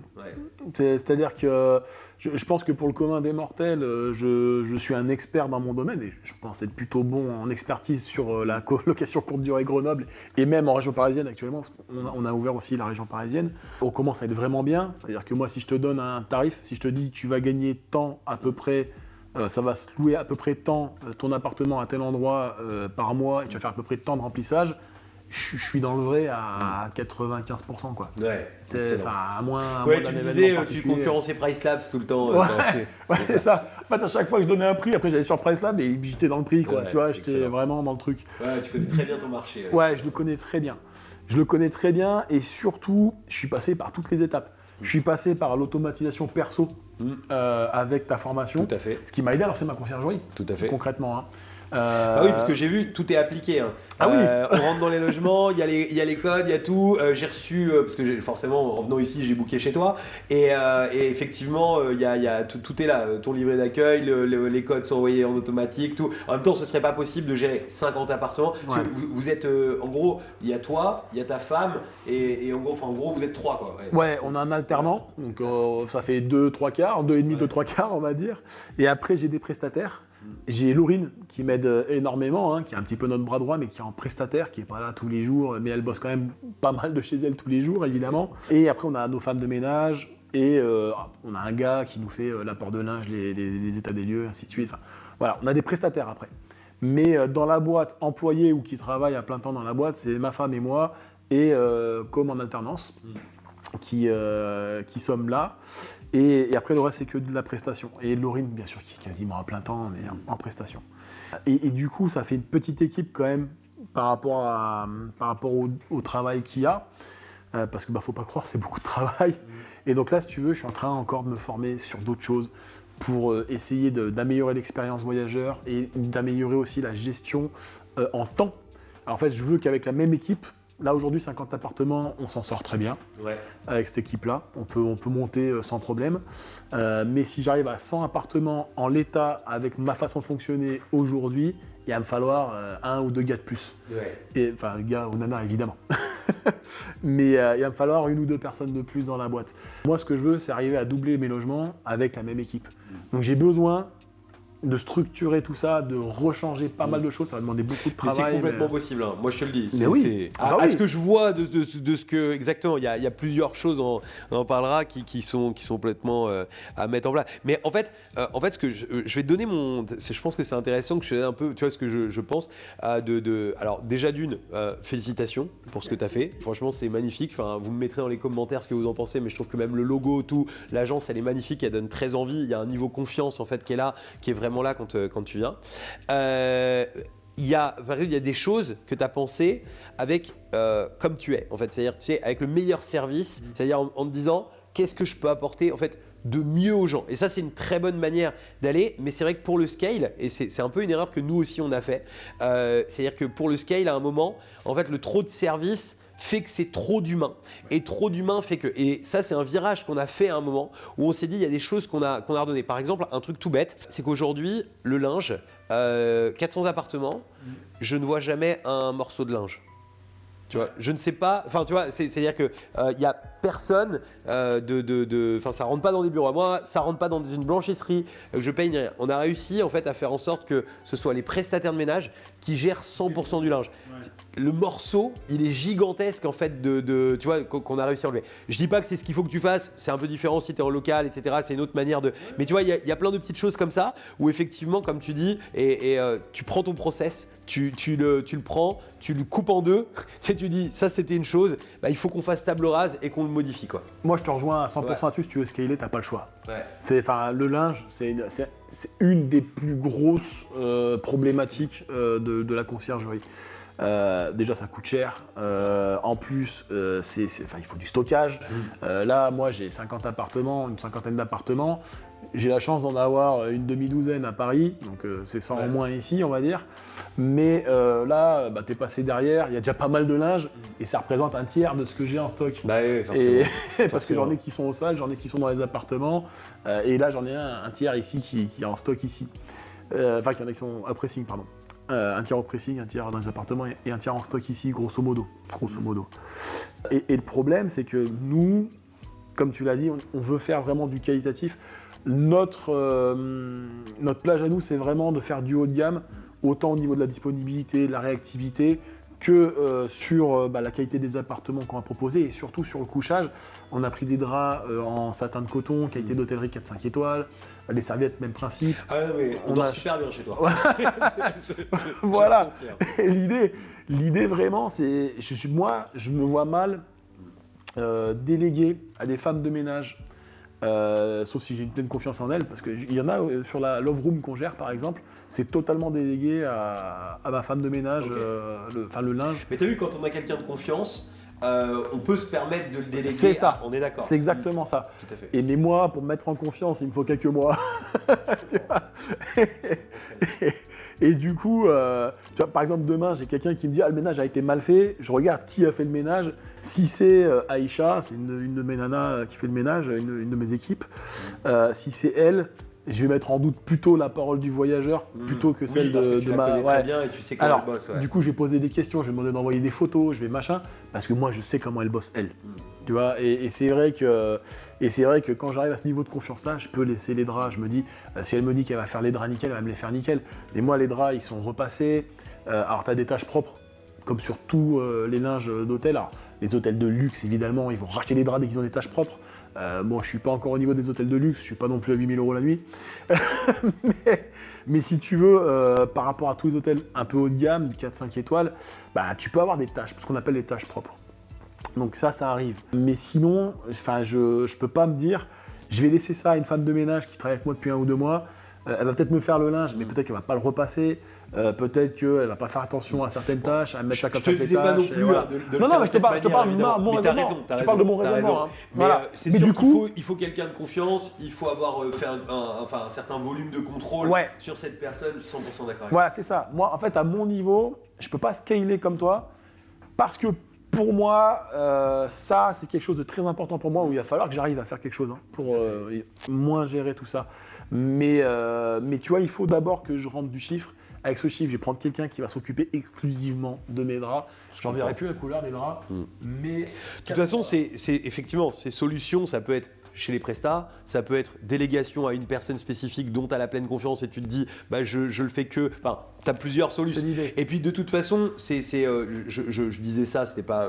Tu l'as bien compris, c'est une manière d'échanger en fait sur les choses qu'on peut visualiser. Et en fait, c'est ce que je trouve génial à échanger avec toi, qui a quand même bien scale là déjà la conciergerie sur Grenoble. Tu es déjà exactement à plus de 50 appartements, tu en as en région parisienne, tu commences en plus à t'étendre à d'autres régions avec ça crée d'autres problématiques aussi. Mais en fait, c'est super intéressant justement d'échanger. Et ça, en fait, je pense qu'aussi c'était ton cœur d'offre, c'est-à-dire qu'en fait on a toujours le cœur d'offre sur quelque chose et en fait c'est le plus difficile je pense sur une boîte, c'est quand on veut modifier un petit peu son cœur d'offre, bah, c'est super dur parce qu'en fait tu as tous les clients qui t'ont fait confiance jusqu'à maintenant, si demain tu changes ce procédé, bah, ça peut remettre en cause certaines choses et en même temps, donc voilà, évidemment, j'ai un raisonnement de long terme. Ouais. Et donc là tu es passé de 0 à 50, 55 appartements on va dire, en gros en on va dire un peu plus d'un an. Ouais. C'est quoi l'objectif en fait avec Airapart? Est-ce que c'est de viser une revente? Est-ce que c'est de viser en fait, je sais pas, 400 apparts, 500 apparts? C'est de viser de la franchise? C'est quoi un petit peu? Ou est-ce qu'aujourd'hui c'est surtout de faire grandir et après tu verras, L'objectif de tout ça, l'objectif dont je t'avais parlé déjà pour les formations IMO, moi c'est ma famille. Je veux mettre ma famille à l'abri, je veux être libre. L'argent ne rend pas heureux. Faut le savoir, l'argent ne rend vraiment pas heureux. Si tu es malheureux pauvre, tu seras malheureux riche. Si tu es heureux pauvre, tu seras heureux riche. Tu seras d'autant plus heureux riche. L'argent rend libre. C'est deux choses, je pense, totalement différentes, la liberté et le bonheur. Donc moi, le bonheur, je l'ai atteint. Si tu veux, j'ai mes objectifs, j'adore, j'ai 3 enfants qui sont géniaux, ma femme est géniale, tout se passe très bien dans ma famille. Ouais, en plus, vous êtes en couple dans on est ce business ensemble, et tout, c'est trop génial. Ouais. Et je trouve qu'on n'a pas mis beaucoup de temps à s'adapter l'un à l'autre malgré tout, parce qu'il faut travailler ensemble, hein, on n'avait jamais travaillé ensemble avant. Facile, ouais. Donc voilà, et on s'est très bien adapté, et le bonheur il y est. Si tu veux, là je pourrais, tu m'enlèves les petits problèmes financiers qu'il peut y avoir de la période où on est, tu m'enlèves ça, je peux faire ça toute ma vie. Oui, parce qu'en fait, pour que les gens comprennent, en fait, comme tu as une politique à grandir très vite, à réinvestir en fait en permanence, en fait, tu es tout le temps, les poches sont un peu vides en termes de cash, parce qu'en fait, c'est je réinvestis, je grandis, je réinvestis, je grandis, et effectivement, mais tu sais que c'est un truc que j'ai fait pendant longtemps aussi, et en fait, c'est toujours un peu, j'avais toujours cette impression d'avoir d'ailleurs, s'il y a des gens qui vont voir par exemple les premières vidéos sur ma chaîne YouTube, je suis dans une Clio pourrie à 1200 balles, j'avais 2 millions d'euros d'IMO achetés, mais j'avais une Clio pourrie à 1200 balles. Et en vrai, c'est pas que je voulais pas, tu sais, des fois je peux dire ça, je dis ah ouais, non, mais j'avais pas envie d'eux, non, mais c'est que ça aurait été une connerie énorme d'acheter une voiture chère, parce qu'en fait, j'aurais pas pu faire ce que je faisais à côté, parce que à chaque fois qu'il y avait, il y a 20 000 balles, vas-y, on les remet, on refait un crédit, on ressoulève, on y va. Et en fait, il y avait vraiment des mois à ce moment-là où parfois, en fait, la facture d'EDF, j'étais en galère pour la payer, alors qu'à côté, j'avais, et j'en parlais avec un ami, il a 1,7 million là en IMO payé. Ouais. Et là, il a refait un projet gigantesque à plusieurs millions, qui est un truc, tu vois, où toujours tu montes. Et en fait, il y a eu plein de conneries de faites en fait sur ce projet. Enfin, de conneries. Des choses qu'il maîtrisait pas forcément et tout. Et là, en fait, en ce moment, il me dit non mais mec, je suis dans la merde. Tu vois, et il a 1,7 million et c'est des loyers qui rentrent tous les mois. Mais avec ce projet-là qu'il a à côté, parce que ça lui fait sortir tous les mois parce qu'il a pris du retard et tout, il me dit mais mec, en plus, il me dit avec 1,7 million payé net, tu peux le dire à personne ça. Je suis dans la merde. Tu vois, genre j'ai du mal à payer ma facture à la fin du mois, ça n'existe pas. Mais si, en fait, c'est ça être entrepreneur, c'est parfois prendre des risques, c'est réinvestir et en même temps, ça te permet aussi d'ouvrir ta pensée parce que je suis sûr que de ça, tu as toujours des meilleurs process qui ressortent, des meilleures manières de penser parce que tu dis il faut que je regrette ici, il faut que je refasse un truc ici intelligemment. Si je dois comparer moi il y a en 2019, avant janvier 2019 et moi aujourd'hui, je raisonne plus mais du tout de la même façon. Avant de prendre la formation en 2019, moi mon objectif financier d'une vie, c'était dans 20 ans, pendant 20 ans, parce que 2014 j'avais acheté, donc dans 15 ans, j'ai fini de payer mon crédit qui me coûte 650 balles par mois tous les mois. Mon salaire aura augmenté parce que tu as des échelons tous les 2 ans à peu près. Et du coup, dans 15 ans, j'ai soldé là, donc je peux remettre 650 balles tous les mois dans un autre crédit, mais en plus j'aurai le revenu de celui-là qui va me permettre de prendre. Alors je vais en acheter 2 du coup. Et je suis reparti pour 20 ans. Et quand j'arrive à la retraite, j'ai 3 apparts finis de payer qui me rapportent, je sais pas moi, 2000 balles par mois, en plus de ma retraite, et du coup je perds pas trop en niveau de vie. Tu vois, moi c'était ça mon raisonnement. Logique très bonne déjà, bien mieux que beaucoup de gens. Logique très bonne de quelqu'un qui sait pas quelles sont les vraies capacités de l'immobilier en France. Donc logique solide, logique d'un pilier on va dire. Un truc qui bouge pas, qui est là, paf, hop, et puis on est solide, et puis à la fin on est bien, et puis on a de quoi léguer aux enfants, et puis après eux s'ils font pareil, on est encore mieux, puis dans 15 générations ta famille elle a de l'argent.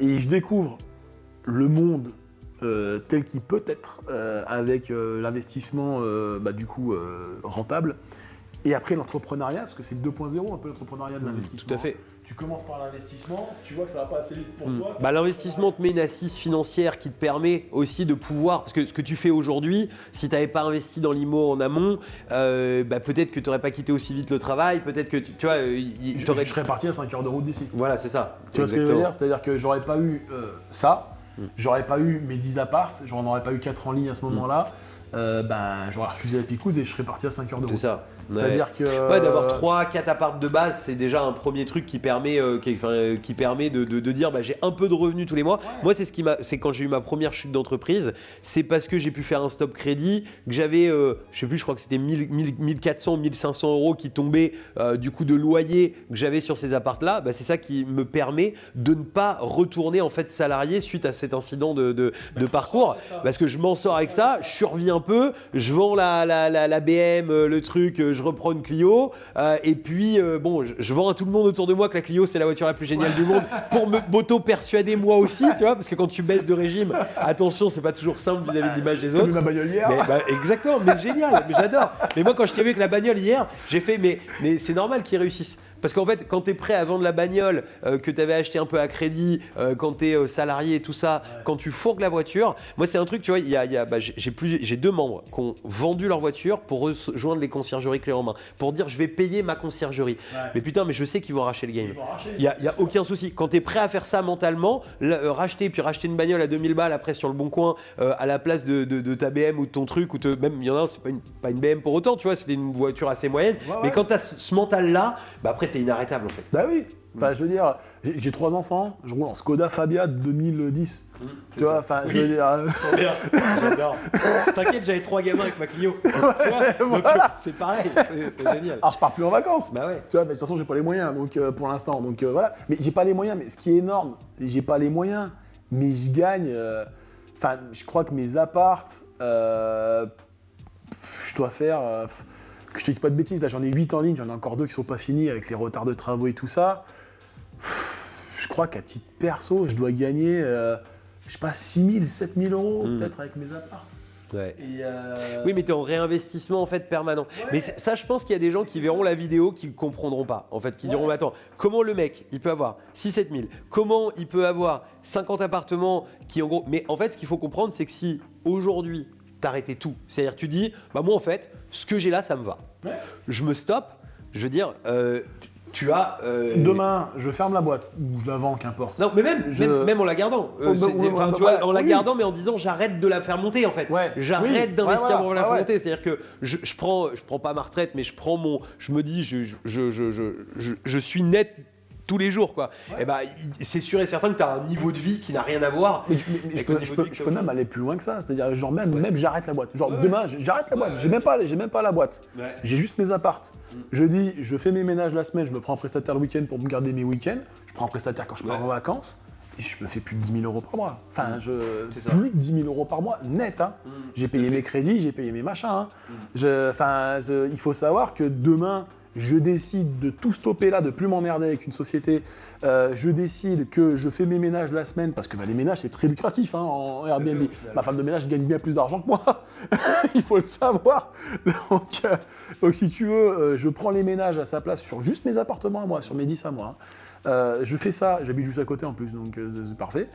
Je fais ça et je me prends les prestataires pour le week-end et mes semaines de vacances. Je vis ma meilleure vie, je gagne plus d'argent que mon frère qui est... directeur de clinique vétérinaire en Suisse. Bah ouais, c'est ça. Voilà. Exactement. Donc si tu veux, quand tu raisonnes comme ça... Mais ce qui est bien en plus, c'est que tu as un double actif. C'est-à-dire qu'en fait, finalement, ça, tu peux le faire avec tes appartes, mais tu pourrais le faire aussi en disant, écoute, demain, je vends tous mes appartes, je ne garde que ma conciergerie. Idem, en fait. Même principe. Idem, etc. Et en fait, c'est là où tu es en train de grandir. Et par contre, effectivement, comme tu es dans cette volonté de dire j'y vais, je scale, je réinvestis, je remets de l'argent, je mets de l'argent dans ma croissance, je mets de l'argent dans tout ça, tu as une certaine période. Mais, c'est l'idée. Voilà. Et donc, l'objectif en fait, de tout ça, tu me disais. Pour en revenir à la question de base, pour ta famille, la mettre à l'abri, etc. Mais, sachant que ma famille, c'est ce qu'il y a de plus important pour moi, tout dépend de mon temps. Le plus important, du coup, c'est le temps. Le temps, la santé, évidemment. C'est vraiment ce qu'on a de plus cher. Et je veux avoir du temps avec ma famille. Donc si je monte à 500 logements, à 1000 logements, à 1500 logements, mais que je peux recruter de façon à avoir du temps pour moi et pour ma famille, je peux aller au bout du monde avec ça. L'objectif, c'est la terre entière, Air Aparts de partout, et être la référence de la conciergerie Airbnb, où tu sais que quand tu vois Air Aparts, tu vas bien dormir, tu vas avoir un service qualitatif, réactif, voilà. Ça, c'est vraiment l'objectif, on va dire, utopique, tout se passe pour le mieux dans le meilleur des mondes. Si j'arrive à 500 logements, 1000 logements, 1500 logements, et que je vois que mes enfants, je ne peux pas aller à leur spectacle de danse, je ne peux pas aller, je ne sais pas moi, à leur fête de fin d'année de l'école, parce que le problème que j'avais en gendarmerie en fait, tout simplement, que je ne peux pas être présent pour elle, que j'arrive à la fin de la journée, je suis crevé parce que j'ai trop bossé et tout, elle me demande de jouer avec elle, je ne peux pas, parce que je rentre, je suis rincé, j'ai encore à m'occuper de la baraque, machin. Là, je réfléchirai très sérieusement à sûrement revendre à quelqu'un qui sera dans le même optique que moi. Qui aura l'envie de... Exactement. Voilà, mais je serai sûrement dans cette optique-là si je vois que c'est ça. Et partir sur d'autres... Cette fois, je partirai sur d'autres choses, mais avec des fonds, donc je partirai pas de zéro, parce qu'on a lancé d'autres trucs, on les voit en partie ici, mais voilà, de commerce, de e-commerce qualitatif aussi, parce qu'on fait que du qualitatif. Mais je partirai sur du e-commerce, je développerai ça, et voilà. Et je partirai sur autre chose. Mais c'est pas une question de pas aimer mon travail, c'est pas une question de Air Aparts en soi, c'est vraiment une question de... Ouais, de temps. Mais en fait, je pense que c'est aussi c'est aussi ton prochain, ta prochaine évolution. Ouais. C'est-à-dire qu'en fait, c'est une évolution qui n'est pas toujours facile, qui est en fait, d'avoir justement d'être meilleur en recrutement, meilleur en délégation, et en fait, tu vas y arriver. Il y a pas de doute. Et c'est finalement plus facile avec 500 appartements. Tu vois, qu'avec 10 en réalité de délégués. Mais ça peut être aussi beaucoup plus dur si certaines clés on les a pas eues, on les a pas au moment d'eux, quoi, effectivement. Et mais franchement génial. Après il y a un montant que tu m'avais dit hier, c'était marrant, tu me disais il me faut 30 000 €, en tout cas c'est le bon niveau pour être... Ouais, la base. En fait les 30 000 €, donc comme je t'avais dit hier soir, c'est le montant que je m'étais fixé avec ma femme pour dire il faut pas qu'on soit à courir après l'argent toute notre vie. Et alors 30 000 €, ça peut paraître énorme. Les gens doivent dire 30 000 € ça va, moi aussi avec 30 000 €.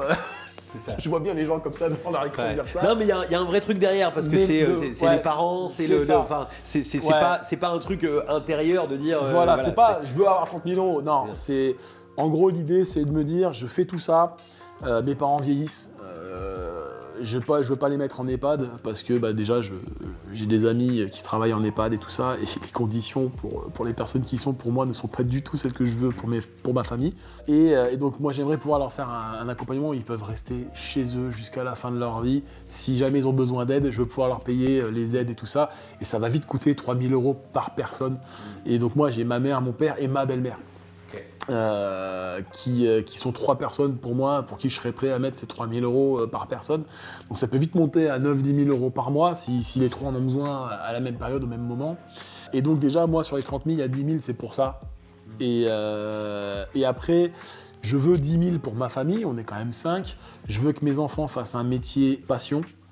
Et pour ça, pour en faire un métier, il faut parfois du matériel, il faut de la formation, il faut du temps, il faut pas mal de choses. Et donc je veux pouvoir subvenir à ça pour mes enfants. Et ma femme, je veux aussi que elle puisse, si elle a envie d'arrêter de travailler, j'ai envie qu'elle puisse arrêter de travailler, profiter un peu de la vie. Donc je me vois bien avec 10 000 € pour ça, pour se mettre bien à 5. Et 10 000 € de sécurité. Parce que ça reste soit du business, soit de l'immobilier. Des lois peuvent venir entraver de la rentabilité. Voilà. Tu as 30% de marge en plus de ton besoin. Ouais. Je pense que tu es très bien. C'est la marge que je pourrais réinvestir. C'est-à-dire qu'une fois que j'arrive à ça, ça ne m'empêche pas de réinvestir un peu dans l'IMO, des choses comme ça. Tout à fait. De la bourse, différentes choses pour diversifier. Exactement. Même investir dans des boîtes, des trucs comme ça. Ça n'empêche pas de le faire pour augmenter ces 30 000 € après au fur et à mesure, faire un petit effet boule de neige. Pas comme un fou comme je le fais maintenant. Vraiment juste en mode tranquille. Bon père de famille. Ouais, voilà, en mode bon père de famille. C'est ton occupation, ta nouvelle passion. Ouais, voilà, ça t'occupe, et puis voilà. Voilà, c'est un peu l'objectif. Maintenant, l'objectif de tranquillité de sérénité totale sur les finances, l'objectif c'est 100 000 euros par mois. C'est 30 millions de fortune, grosso merdo. Ouais. En gros, moi je me dis 30 millions de fortune. Tu peux assez aisément, si tu places bien ton argent, avoir 120 000 euros par mois à peu près de rente. Ça, c'est l'objectif utopique où vraiment tu te dis, voilà, si j'arrive à ça. Mais tu sais, moi j'ai un truc dont je suis persuadé, c'est que la première chose, pourquoi tu y arrives, pourquoi ça marche pour toi, même s'il y a des ups, il y a des downs comme dans tout truc, c'est que tu l'as là, quoi. Tu vois ce que je veux dire? C'est-à-dire que quand tu dis des choses, en fait, tu les penses et tu les as là. Et ça, c'est vraiment très important. Et surtout, tu as un pourquoi qui est vraiment très fort, ce pourquoi de la famille. Donc, génial. Je pense que c'est un pourquoi qu'on est beaucoup en fait à avoir. Oui. Le pourquoi de la famille, c'est un pourquoi que j'ai aussi. C'est, je pense, aussi une des raisons pour lesquelles on s'entend bien, quoi. Bien sûr, et puis je pense que si tu n'es pas honnête envers toi-même, c'est-à-dire que si tu trouves un pourquoi que les autres veulent entendre, c'est pas bon. Enfin, si ton pourquoi c'est je veux devenir riche, assume à 100%. Ouais. Tu vois, assume à 100%. Oui. Tu vois ce que je veux dire? C'est tu veux devenir riche, ton pourquoi c'est ça, bah fais du blé, fais ce que tu as à faire si vraiment c'est ça. Mais je pense que derrière la richesse, il y a toujours un truc. En vrai, pour moi, il y a toujours un truc. Il faut souvent aller creuser un petit peu plus loin. Mais tu as raison, oui, je vois ce que tu veux dire. Je pense qu'il y a plein de gens qui pensent que l'argent rend heureux. En fait, ils pensent, si j'ai de l'argent, j'ai plus de problème, si j'ai plus de problème, je suis heureux. Non. Je pense que tu peux être heureux avec des problèmes. En fait, le bonheur, c'est quelque chose que tu décides. C'est pas quelque chose que tu achètes. C'est vraiment, l'argent rend libre. La liberté t'aide à être plus heureux quand tu es heureux. Mais la liberté te rend pas heureux. Tu vois, tu peux être libre en allant faire l'ermite dans la forêt, quoi. Il n'y a rien qui t'empêche d'aller vivre, pas payer de loyer, pas avoir de charges, faire ton potager. Et d'avoir ta liberté dans ton cerveau. Voilà, tu peux être libre comme ça. Hein. Ça ne veut pas dire que tu seras heureux. J'ai une dernière question pour toi. D'abord, merci, hein, super inspirant, je pense, pour beaucoup de gens. En fait, tu as fait donc finalement de l'immobilier. Ouais. De la conciergerie, oui. C'est deux parcours qui sont assez différents, oui. Finalement, mais qui sont très proches. Ouais. Est-ce que tu pourrais me faire un petit comparatif en fait entre les deux finalement, entre l'immobilier et la conciergerie, c'est-à-dire en gros, par exemple, imaginons quelqu'un qui nous regarderait, qui aurait envie de se lancer, tu vois, un petit peu à partir de zéro, mais qui dirait moi rapidement, je veux des revenus, j'ai envie de quitter mon travail. Est-ce que la conciergerie va plus vite? En tout cas, moi, c'est mon intime conviction, bien évidemment, parce qu'on évite beaucoup de choses. Mais enfin, c'est quoi toi ta vision après finalement Alors déjà pour commencer, une conciergerie sans accompagnement à l'arrache, fais pas.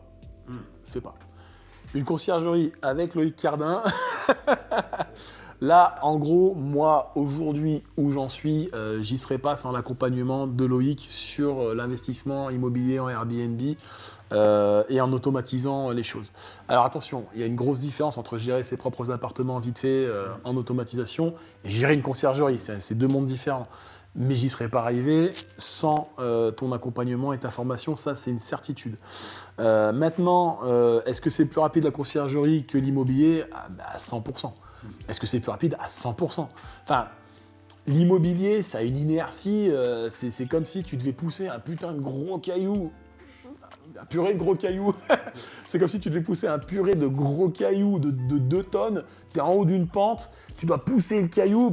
Il faut y aller, il faut prendre des leviers.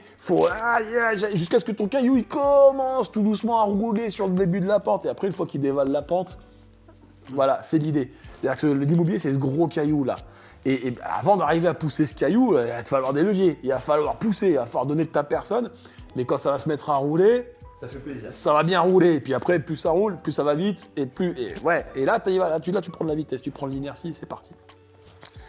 Si tu veux avoir de l'inertie tout de suite, la conciergerie, tu vas pas chercher les crédits, tu vas pas négocier avec les banques, t'as pas tout ça, t'as pas cette perte de temps. L'immobilier, tu recommences à zéro à chaque bien. C'est-à-dire qu'à chaque bien, tu recherches, tu renégocies avec ta banque, tu retournes chez le notaire, tu veux acheter de l'IMO, en vrai, dans le timing optimiste, si tu as vraiment des ronds, que vraiment tu as tous les accords tout de suite et machin, entre le moment où tu commences à chercher et le moment où tu achètes bien, il se passe 6 à 8 mois dans le truc optimiste quoi, de l'immobilier. Moi, le dernier investissement, je l'ai trouvé en septembre 2019, je l'ai acheté en novembre 2020. C'est-à-dire qu'il s'est passé 1 an, j'ai eu 4 à 6 mois de négociations avec le propriétaire. Donc, grosse négo très longue. J'ai eu, après, il y a le Covid qui est passé par là. Donc, les banques, quand j'ai commencé à chercher du coup, c'était 4 mois de négociation. Non, c'était 6 mois. De septembre à mars, à mars-avril, j'ai fait la négociation avec le proprio. Compromis. Au milieu du compromis, pas de banque, rien du tout, tout fermé, confinement.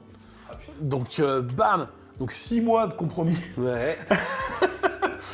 donc, Donc déjà, tu t'étais vois à un 1 truc. an, quoi. Ouais, Effectivement. et donc un truc énorme, quoi. Et donc 1 an, un peu plus d'1 an, entre le moment où j'ai trouvé le bien, même pas la recherche, moi je l'ai trouvé par hasard, mais entre le moment où je trouve le bien et le moment où j'achète, il s'est passé 1 an. Donc l'inertie, elle est longue, tu vois. Il y a du risque, il y a du crédit, IMO, il y a voilà. La conciergerie, t'arrives, si t'achètes une conciergerie clé en main, ce qui est complètement incroyable, qui est complètement inouï, enfin, t'es le seul en France à faire ça. T'es accompagné, donc même si tu connais rien, 2 mois après, t'es bon. Enfin, je veux dire, ça marche quoi. S'il y a des trucs où t'es pas bon, t'es accompagné, tu peux devenir bon. Enfin, il n'y a pas de souci quoi. Et admettons que t'es que 3 logements, ces logements-là, évidemment en fonction de combien ils se louent et ainsi de suite, mais ces logements-là peuvent te rapporter par logement, par mois, net, assez facilement, entre, je sais pas moi, entre 200 à 150 pour des petits studios éventuellement, de commission. Même sur les petits studios, nous ce qu'on fait, c'est qu'on les met à 23, tu sais, Ouais, d'office. en plus, ouais. Enfin, tu sais, sur le ménage aussi, donc ce qui fait que, ouais, on va être plutôt à 200, Ouais, 200 voilà, les petits 230 logements, balles, tu vois. autour des C'est ça. 200 balles Exactement. de com. Et les gros logements, tu peux taper, si tu as vraiment des gros logements qui marchent bien dans certaines villes, tu peux taper entre 500 et 800 euros de com. C'est clair. Donc, tu as 3 gros logements à 800 euros de com, tu as 2400 euros par mois tout de suite. C'est énorme. Il faut combien d'immobilier pour faire 2400 euros par mois tout de suite Combien de temps, quoi? Et combien de Surtout, temps? Tu regardes toi en 1 an, en fait, le temps que tu avais mis sur un compromis, Ouais. dans le même temps, tu as fait 50 appartements en conciergerie, effectivement. Bon, Voilà. tu as tapé dedans, il faut quand même aussi être Oui. honnête, parce que je pense qu'on est là pour dire la vérité. T'es pas resté dans ton canapé à attendre, t'as été les chercher, tes appartements. Ouais, mais là je suis dans mon canapé, on me propose une conciergerie de 3 logements, clé en main, où je suis accompagné, j'ai pas grand chose à faire parce que 3 logements à gérer, Oui. c'est peanuts. Hein. Enfin, je veux dire, même si t'as des problèmes dans les appartements, ça va. Tu vas pas mourir sur le travail, quoi, tu vois. Surtout si t'as automatisé une grande partie du travail. Moi, tu me files 3 logements à 300 euros, je continue à travailler, j'ai mon salaire et je m'arrondis mes fins de mois à 900 euros en branlant quasiment rien de plus. L'immobilier te permet pas. Enfin, pas comme ça. C'est sûr. Pas en 2 mois. C'est ça. Tu vois, c'est ultra puissant. Puis tu te dis, bon, je veux faire de l'immobilier. Alors, pour l'instant, c'est compliqué. Les banques me prêtent pas. J'ai pas beaucoup d'argent de côté. J'arrive pas à mettre de l'argent de côté. Tu prends une conciergerie, 3 logements, 900 balles par mois. Puis tu fais un prêt perso. Beaucoup Non, plus non, facile ouais, à un avoir. petit prêt perso, Tu c'est fais un facile. prêt perso, Ouais, beaucoup plus petit facile prêt à avoir. perso, pas facile à faire. Tu te fais 900 euros par mois, même si tu en as 400 qui partent ou 350 qui partent dans le prêt perso, tu as 500, 600 balles par mois tous les mois. Continue à vivre comme tu vivais, mets tes 600 balles de côté tous les mois, C'est ça. temps pour investir. Tu vois, Et puis même, sinon, de toute façon, l'accompagnement qu'on a, il est fait pour. T'as vécu ça sur la partie immobilière, tu l'as pas vécu sur la partie conciergerie, mais t'as vu la quali de ce que je suis capable de mettre dans ce qu'on fait. Bon, forcément, en fait, la personne, elle développe derrière et elle a justement une bonne bien base sûr. pour démarrer. Non, mais moi je te parle du mec qui veut s'asseoir dans son canapé. Ouais, c'est ça. Mais t'as raison. Ouais. Non, mais tu vois ce que je veux dire. Effectivement. Ce mec-là, c'est qui a- pas forcément ces gens-là que j'ai envie d'attirer, mais Non. t'as tout à fait raison. Mais le mec qui fait ça, Ouais. il peut. Mais il peut, totalement. Tu vois ce que je veux dire? Totalement. Le mec qui, par contre, un petit peu l'écro, qui veut y arriver, il commence avec une bonne base, mais un super accompagnement. Donc ce mec-là, il a une chance que moi, j'ai pas eu en conciergerie, c'est-à-dire que je l'ai eu en immobilier. Et je te remercie parce que en 1 an et demi, de janvier 2019 à novembre 2020, je suis passé de 1 appartement mal acheté à 10 appartements bien achetés. Donc, Oui, puis ça, t'as 1 million de côté déjà, quoi qu'il se passe, pour des Ils vieux sont jours, là. ils sont là, ils sont Ouais, posés. voilà. Quoi qu'il se passe, tu seras jamais clochard. c'est l'idée. Mais tu sais qu'à un moment, j'ai même réfléchi, j'ai fait mes petits calculs. Je me suis dit, attends, si on part vivre avec mes gosses dans le T3, qui n'est pas fini, mais qui va pas tarder à se finir, je mets mes filles dans une chambre, moi je vis dans l'autre, et je vis dans un de mes logements à moi, est-ce que c'est plus rentable, est-ce que c'est moins rentable? Et je me suis dit non, vaut mieux que j'ai un loyer à 1002, parce que cet appartement-là va me rapporter 1005, et il va rapporter de l'argent à ma conciergerie, que voilà, donc j'ai fait un autre choix. Mais dans l'absolu, je ne serai pas à la rue, enfin, je vais vivre là-bas, puis on n'en parle plus. Et c'est vrai que tu as cette tranquillité-là, on va dire, en quelque sorte. Mais concrètement, le mec qui veut se bouger, nous, on est parti de nos 4 logements et de logements d'un pote. On est parti de 5 logements, en fait, à la base, quand on a créé la conciergerie. On est parti de 5 logements et on a dû se démerder à essuyer tous les plâtres que tu as essuyé toi à la place des gens, du coup, dans ce que tu vends. Et tu sais ce que c'est, du coup. Oui, t'inquiète. On a essuyé tous les plâtres pendant peut-être 6 mois avant d'être bien en place, pour ensuite bien évoluer comme il faut. Et ça, ils n'ont pas ce travail à faire. Ouais, c'est clair. Non, et puis la conciergerie, franchement, ça peut être le meilleur business du monde parce que tu prends une commission finalement sur un truc où tu n'as pas besoin de chercher les clients, etc. etc. Ça peut être le meilleur business du monde comme le plus relou du monde. Si tu commences à aller partout, t'imagines, si tu commences à aller faire tes ménages, tes trucs, tes machins, enfin, je veux dire, tu peux vraiment ne plus avoir de vie, quoi. Pour moi, tu veux faire les ménages pour gagner plein d'argent tout de suite et remplacer ton métier par un autre. Tu montes à 10 logements, 10-15 logements. Ah bah par contre, tu gagnes plus qu'un chirurgien. Non mais très c'est clairement, ça qui est fou. Très clairement. Enfin, je veux dire, tu gagnes plus qu'un chirurgien. Tu fais tes ménages, tu prends tes commissions, tes machins. Pour peu que tu investisses un peu toi-même, tu prends tes logements dans ta propre conciergerie. Et puis tes logements te rapportent de l'argent et ainsi de suite. Moi, je te dis, demain, j'arrête tout, je prends mes 10 logements, je fais les ménages, je gagne plus que mon frangin, qui est directeur de clinique vétérinaire, chirurgien. Ouais. En Suisse, en plus. En Suisse, on sait que ça. Voilà. Ok, excellent. Donc, si tu avais un petit mot peut-être de la fin à dire à quelqu'un qui a envie de se lancer, qu'est-ce que... Non, moi, le conseil, c'est juste, si vous le faites, faites-le à fond. Faites-le à fond. Tu commences avec une base qui est solide, qui va t'apporter des petits revenus, des petits gros revenus, ça dépend évidemment de ce que tu as mis comme crédit pour acheter, ou si tu as acheté cash, ou si voilà, mais qui t'apporte des revenus complémentaires. Ces revenus-là, t'en fais ce que t'en veux, mais tu peux très bien déléguer une partie du travail si t'as pas le temps. Même nous, on a des services maintenant qu'on s'est mis à mettre en place, parce qu'on a des gens qui sont arrivés aussi, qui avaient beaucoup plus d'argent à mettre, si tu veux, tu vois, et en fait, et aussi même pour des gens qui avaient, qui se sont dit, vas-y, je te prends un pack 3 appartes, mais en fait, les messages voyageurs, dès le démarrage, j'ai pas envie de les traiter, traitez-les pour moi les gars, moi je me concentre sur mon développement, tu vois, et génial, parce qu'en fait, si tu retires les messages voyageurs, t'as retiré 99% du travail, 99%, c'est ça, exactement, et c'est parti, quoi. Ça, c'est top. Moi, en vrai, demain, je suis là, j'ai ton produit, je le prends. Mais d'ailleurs, je t'en ai parlé. Oui, non, mais effectivement, on en avait parlé exactement, tu m'avais dit. Et puis, exactement. Bref, on en reparlera en off comme il faut. Alors, les amis, Air Apart, c'est à Grenoble. Franchement, si vous avez des appartements. Et en région parisienne. Si vous avez des appartements à Grenoble ou en région parisienne, franchement, n'hésitez pas. Vous pouvez aller taper Air Apart dans Google. Vous allez trouver. Franchement, Mika, c'est quelqu'un qui est. Enfin, voilà, vous l'avez vu. Je ne sais rien que j'en dise plus. C'est très cool. On reviendra te voir. Je pense qu'on reprendra rendez-vous dans un an, dans 2 ans, je ne sais pas exactement, mais en tout cas, quand on est sur Grenoble, avec plaisir de voir cette croissance, etc. Merci pour tout ce que tu nous as donné dans cette vidéo, parce que ça me fait plaisir aussi, parce que ça peut montrer aussi là où on peut aller. Alors, on n'est pas obligé d'être en mode fonceur et j'arrache le bitume comme toi avec la conciergerie, mais on peut aussi être comme ça, et finalement, c'est pas si dur, parce que en un an, en réalité, en se donnant les moyens, t'as métamorphosé beaucoup de choses, donc vraiment bravo. Merci. Alors, moi, si j'ai un petit mot à dire pour la fin, merci Loïc. Moi, ma vie a réellement complètement changé depuis 2019.